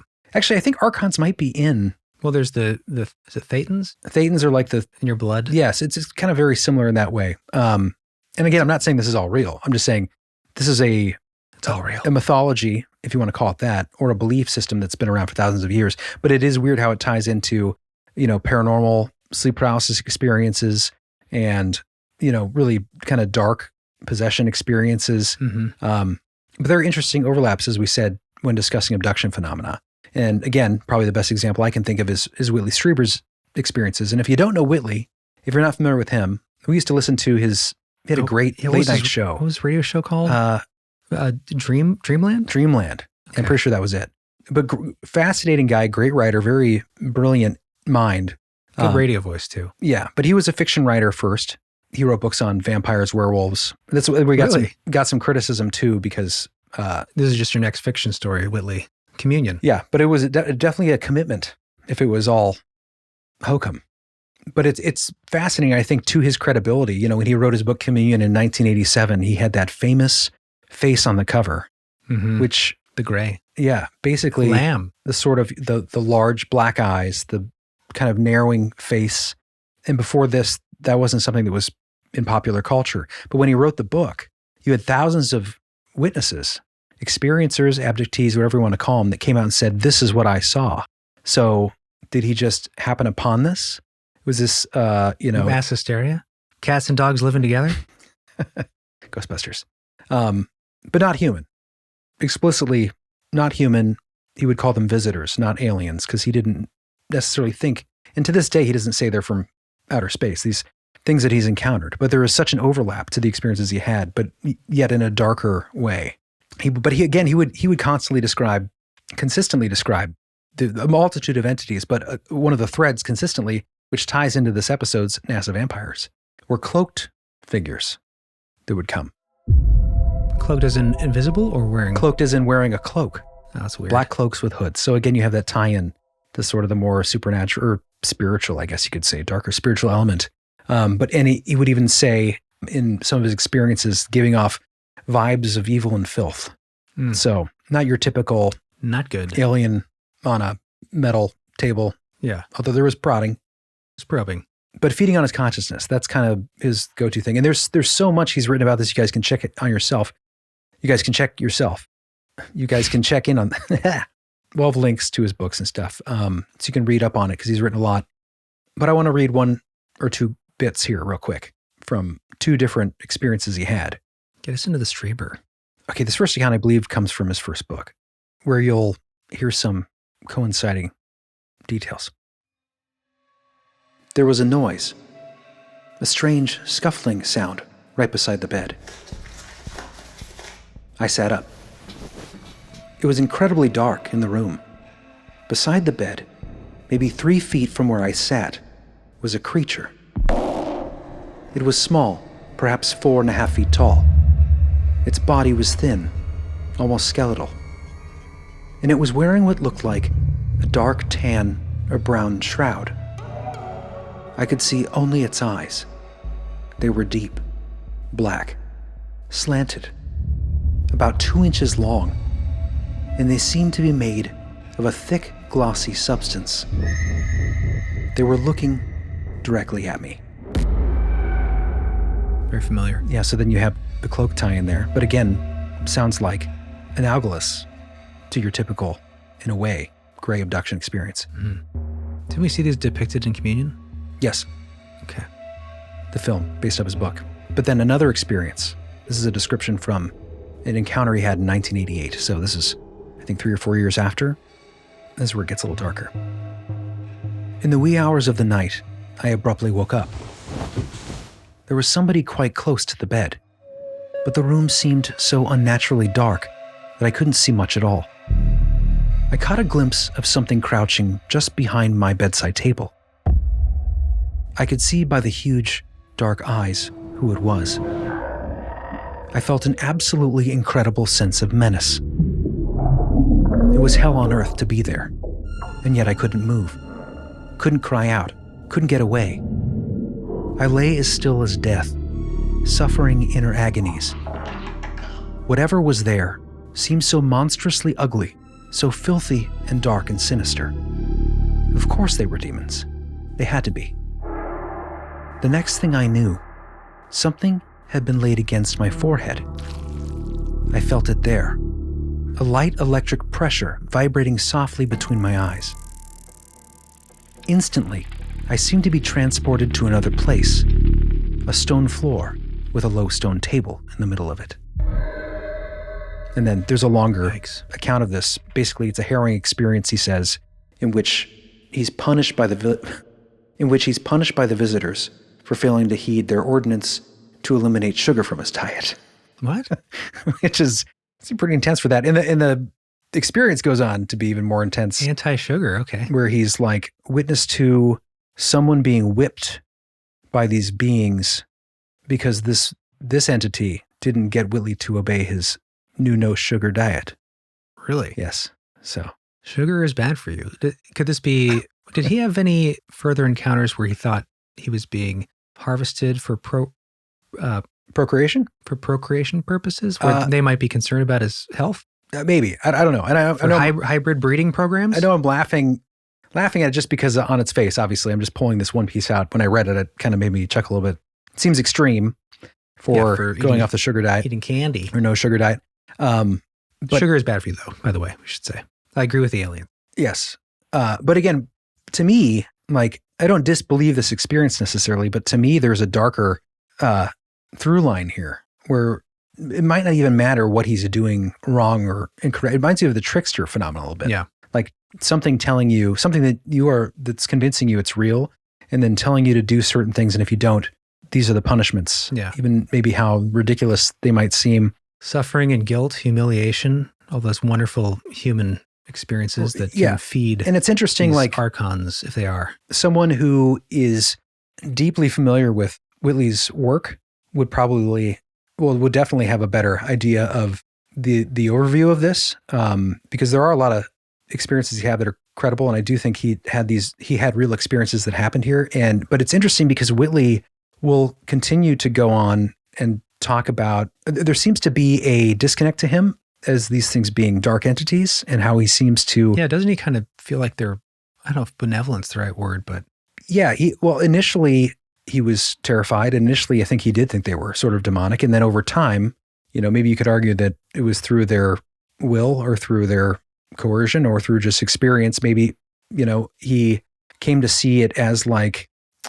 part of the process. Yeah, like the good and evil is sort of tied together and they're not necessarily malevolent. But I mean, I don't know. From like an ancient Kabbalistic, the darkness inside the light kind of balancing sort of thing. I don't know. He's being groomed. You could read it in different ways, but I wanted to continue on. I mean, you could probably, I'm sure there's probably classes on his experiences. People have written about it in journals. We'll link those journals because that's where I got some of these quotes from his books. But I wanted to get to some of the encounters and a couple clips because clips are fun. Yeah, of him actually discussing. Yeah, and there's stuff going on today where he's being interviewed because it relates to the phenomena today. But again, the tie-ins with his experience with the vampiric element, obviously the feeding on consciousness, they're wearing masks at times, preventing you from really seeing their actual visage. They seem to float, very classic vampire, extracting genetic material, consciousness data, as opposed to blood. But then there's an interesting thing here that's going to tie into a clip. He talks about the implant. So 4 years after the initial encounter, Strieber reports that the visitors implanted a device in his left ear, which you hear now pretty commonly. Yeah. But this is the interesting connection again with the paranormal or the, maybe spiritual realm. Whitley claims that it works best at 3 a.m. That's when these communications go through. The devil's hour. Yeah, and that's the time, and this is the technology that grants him a profound ability to connect with these visitors. Also interesting, the amount of people that wake up right at 3. Oh, yeah. That could be one of those things where it's like a psychological pareidolia. I don't know if that's the right term, but where you wake up at other times, but you remember when it's 3. You notice it's 3. Yeah. Like 11:11, make a wish. Or it's 3 because that's when it's working best and that's when it's the most active and it triggers and you wake up from the reverberations of the monitoring from your ear implant. Well, the 3 a.m. thing is, so we did Night Knockers, remember that? Oh, yeah. Episode 3 a.m., a lot of knocks come on the door at 3. So there's something about 3. People say inverse of the Trinity. Who knows? But the next thing he says here ties into this upcoming clip that's not him, but someone else in the UFO field we'll talk about. But according to Whitley, his implant, when there's an attempt at removing it, the implant moves away from the surgical site. Oh, yeah. Which, you could argue in a skeptical mind frame that that's a cop-out for like, oh, you can't find it. Right. There just isn't one. Right. But this is an interesting clip I want to play that relates to this, that's separate from Whitley's experiences. And this comes to us from, you guys will be familiar with Lou Elizondo being interviewed on News Nation by the way, I can't remember the interviewer's name, but I always thought he was just a guy on News Nation who was an anchor who was somewhat interested in UFOs, but I've seen him lecture on UFOs. This guy is he knows his stuff. He is passionate about the subject. He's not just a talking head, right, with an awesome English accent. But Lou Elizondo, kind of a controversial figure, right? Sure. Yeah. I mean, he definitely has worked. The CIA background, people wonder how much is disinformation, that kind of thing. Right. But he definitely has worked in the disclosure field. I mean, you could argue for good or ill. I think he is trying to do what he says he's trying to do. I mean, you could argue like people are misled by deep state operations, but I don't know. He rings true to me, but you guys make up your own mind. But yeah, I'm on the fence about Lou, but interested to hear what he has to say. Yeah. I mean, there's a lot of ufologists out there that respect Lou and trust him. I think Dolan's one of those guys. Yeah. So I tend to have a good faith outlook on him. Anyway. You got a clip? Yeah. Here's a clip. He's recounting an experience with an implant in more recent times, obviously, than Whitley's, but it shares a similar description. So let's hear that clip. There's enough reports that substantiate that not all these interactions are necessarily benign or peaceful. Some people leave terrified. Some people leave injured. There are U.S. service people. There is people that are on full 100% disability right now from the U.S. government because of an interaction with UAP. And it's in writing, by the way, from the U.S. government because of their involvement in an incident. Indeed, the Veterans Administration has granted full medical disability benefits to this man, Airman John Burroughs, for injuries to his heart and eyes he claims he suffered during the famous 1980 UAP incident in Rendlesham Forest, England. Really? And Elizondo says that's just the tip of the iceberg. Did you, in any of your UAP investigations, come across evidence of alleged abductions of humans by non-human beings? We came across information that suggested that people were having things put inside their body that they did not give approval to. So people have been taken away from their homes in the middle of the night and had things planted in them. Something that was put inside their body, something invasive, right? Something that was not put there by their permission to do something. You've seen one of those implants, haven't you? I have been privy to some very interesting things. This photo, he says, shows one of those interesting things. It's allegedly a biological sample removed from a US service member and submitted for analysis. This is possibly an alien implant. Well, if you look, there's actually a piece of the chip sticking out and what appears to be these fibers that were moving on their own. And then it looks like this chip or whatever this is, this foreign object, is encapsulated by some sort of biological material.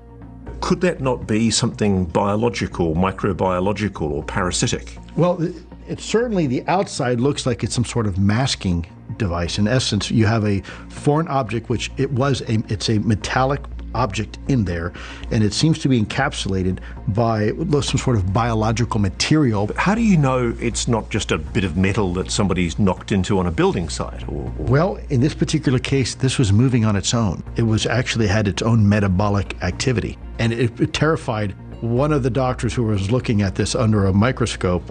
Said they didn't want to see this again. But are UAPs abducting people at random, or are they drawn to certain individuals? Elizondo says research has revealed an intriguing pattern among UAP experiences in a fascinating part of the brain. This is a part of the brain known as the quadrante putamen, and it is a very specific part of the brain. It's responsible for all sorts of stuff, and some have even speculated precognition But certainly intuition. Intuition for sure. Elizondo says the caudate putamen is larger in people with alleged psychic powers, what the government has called remote viewing. What about people who've had UAP experiences? Very interesting. The same thing. And by the way, that's not me telling you. These are medical doctors and scientists. Interesting. Yeah, what's interesting also about that clip, I didn't get into it, but when I did that deep dive on the psychic mansion and the experiments that were going on in the 1960s, the CIA disclosed documents and people like Hal Puthoff and Russell Targ and others. But there was research at that time. Oh man, we'll have to deep dive on this. Some of the pioneers in this field of psychic phenomenon were trying to locate a gene based on certain people that had sort of psychic abilities. Precog. Yeah, that there was some sort of data that was pointing to that there was something within biological source. Yeah, biological source where you could sort of track. Maybe that was their hope, that they could kind of figure out who might be more inclined to these things. I mean, that's kind of removed from the mutants. Yes, the mutants. It's good. It's like good. An X-Men comes analogy. Into the X-Men territory. But yeah, interesting. A couple things about that interview. I do like that Lou is not whitewashing the dark experiences with abduction, like we've seen so much recently in Disclosure and Disclosure Day, particularly. Yeah. We talked about that in our review in the expansion. But basically, like, you know, the idea that it's all benevolent, humans bad, aliens good. Yeah. And totally ignoring the negative, terrifying, traumatic violent experiences. Yeah, people have had, not to mention disappearances and who knows what's happened to some people. Some people driven mad or, you know, ending their lives because of experiences. There's a lot of darkness when it comes to abduction. And I think it's tragic in a way that it gets whitewashed in certain aspects of media, even in disclosure attempts. And I know that there are some people I know Greer is pretty much on the benevolent train, and that I think that the negative is more of a disinfo or military involvement. So, I mean, that's a different perspective. Or misunderstanding. But I think the whole picture should be discussed and not just, you know, again, Disclosure Day on that count. Yeah, this episode's gotten a little heavy. Mm-hmm. But we'll end it with this. We have another clip, don't we, from Strieber? Yeah, this is the last clip I have.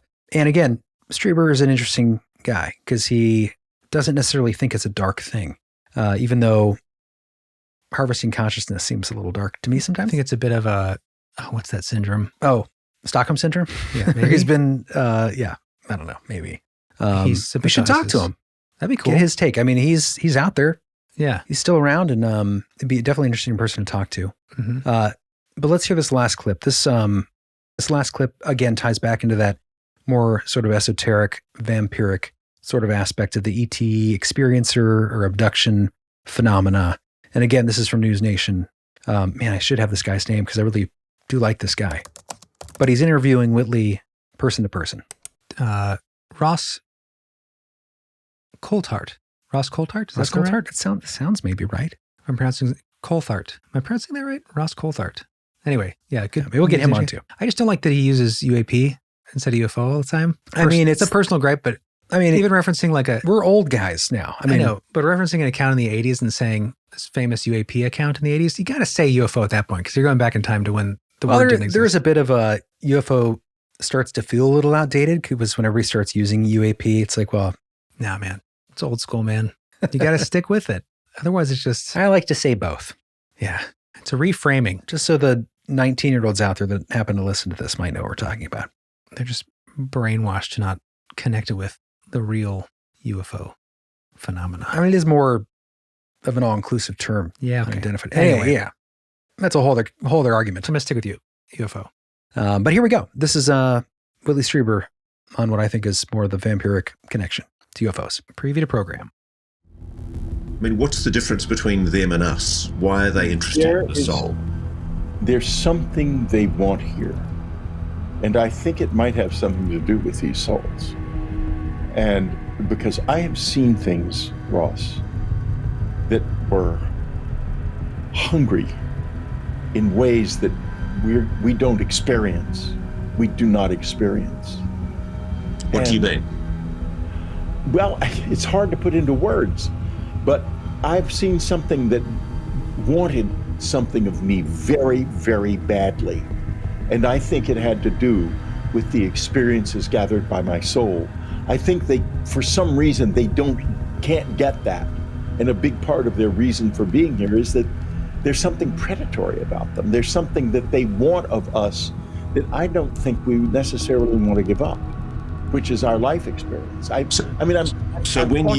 When you walked out into that wintry morning in your slippers and your dressing gown, and you stood on the top of that hill and looked down at what was possibly a craft or possibly something that was going to take you away with these beings, and you had that sense that you shouldn't do it, did you think that you'd be surrendering your soul?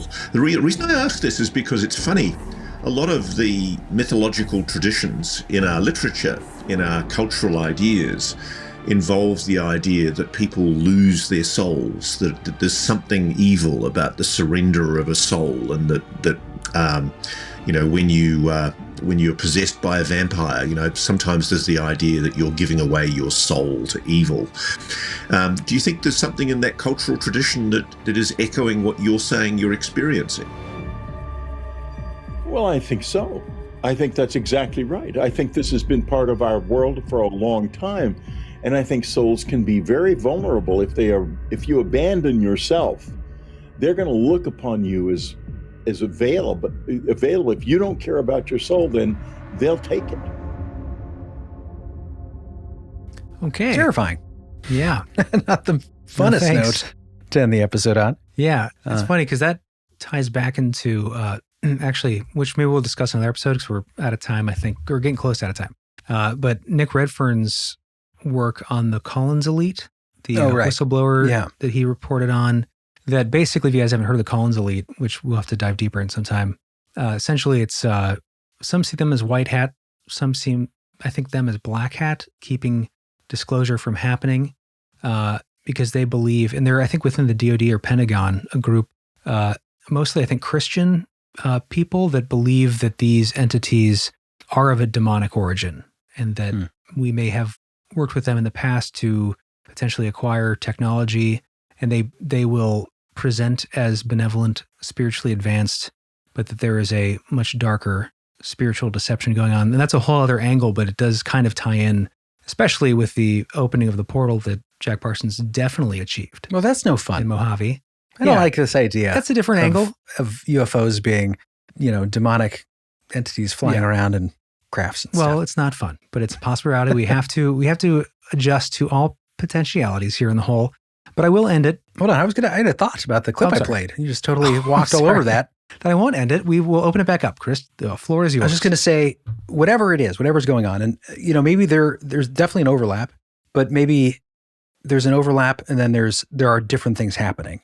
Now, I do think it's very possible that we have extraterrestrial entities that are visiting that are not necessarily demonic. Yes, not all one thing necessarily. Right. That is interesting, and some of the skepticism that has been leveled against Whitley is stuff that we've seen in other cases where, a lot of the experiences are very closely tied descriptively to sleep paralysis. But that's not to say, again, me being someone who's experienced sleep paralysis and had an out-of-body experience and had a shadow person experience, which are all kind of closely tied together, I don't think the evidence is out there that a sleep paralysis experience is just a biological response to being kind of frozen in your body when your mind's awake and your body hasn't woken up, your muscles can't move, and then it's all hypnagogic or hypnagogic, whatever the pronunciation is. But is this part of the reality? Is whatever these experiences are, we talk about the Hat Man, and why the hat? Why in the archway, when people have these experiences, the sleep paralysis, that there's always these tall shadow figures, often wearing a hat. Before it was pop culture, people were sharing these very closely related experiences. I don't think one necessarily negates the other. Yeah. I don't think that the science of we know that you're not awake because the chemical is still in your body that keeps your muscles frozen means that you're hallucinating necessarily. Right. But in the same time, I don't think that visitors that people are experiencing are all of one ilk.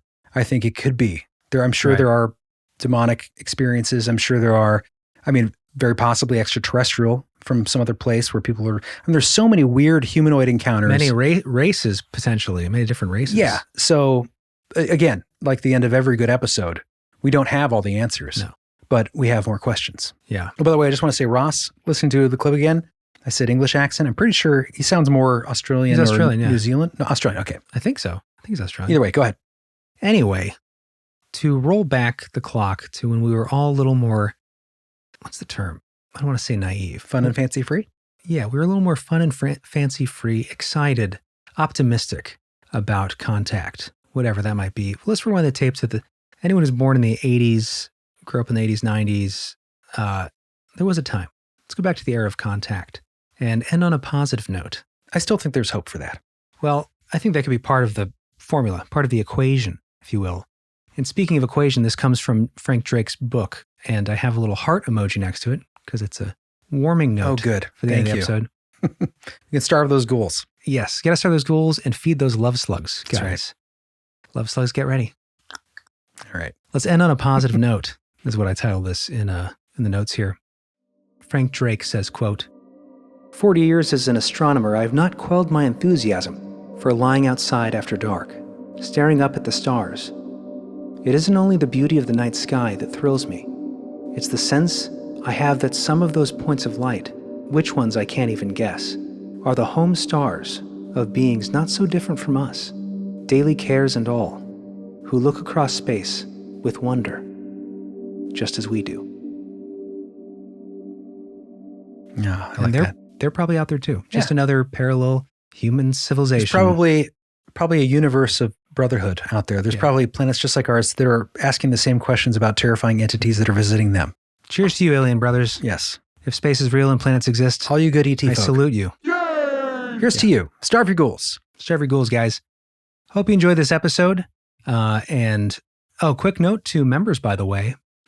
New advances, I guess you could say, and we may or not keep this, Chris.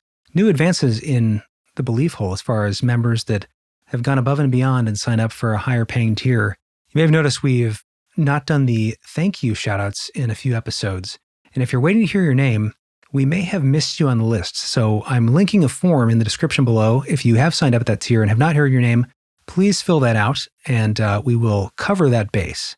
But beyond that, in the future, we've changed the tier just so we can stay on top of thanking members like this, to do a video scroll on YouTube of all the names. Yeah, finally. At the end of the episode. And as long as you're a member, so not just every time you sign up, but as long as you're a member, your name will always be on screen. For every episode. Yeah, and we'll have you listed on the website as supporting members. So let us know what you guys think about that. And again, if you've missed your name and you have signed up, as long as we've had that tier available for the signups, for voice shoutouts, which is now changing. But if you've signed up, please let us know because we do not want to let you down and we will sing your name with praises live on the show until we run out of all the names. Yes, and we'll have all the books we mentioned linked below if you want to read any of Nick's work or Whitley's work. We'll have that linked. So. Yeah. And on that note, guys, thank you so much for being here. Yes. You are awesome. We love you. We couldn't do the show without you. And don't forget, starve those ghouls. Starve those ghouls. Because then those weird parasites can't get you. That's right. They'll have a harder time anyway. They'll have a harder time. All right, guys, we'll see you next time on Belief Hole. Yes!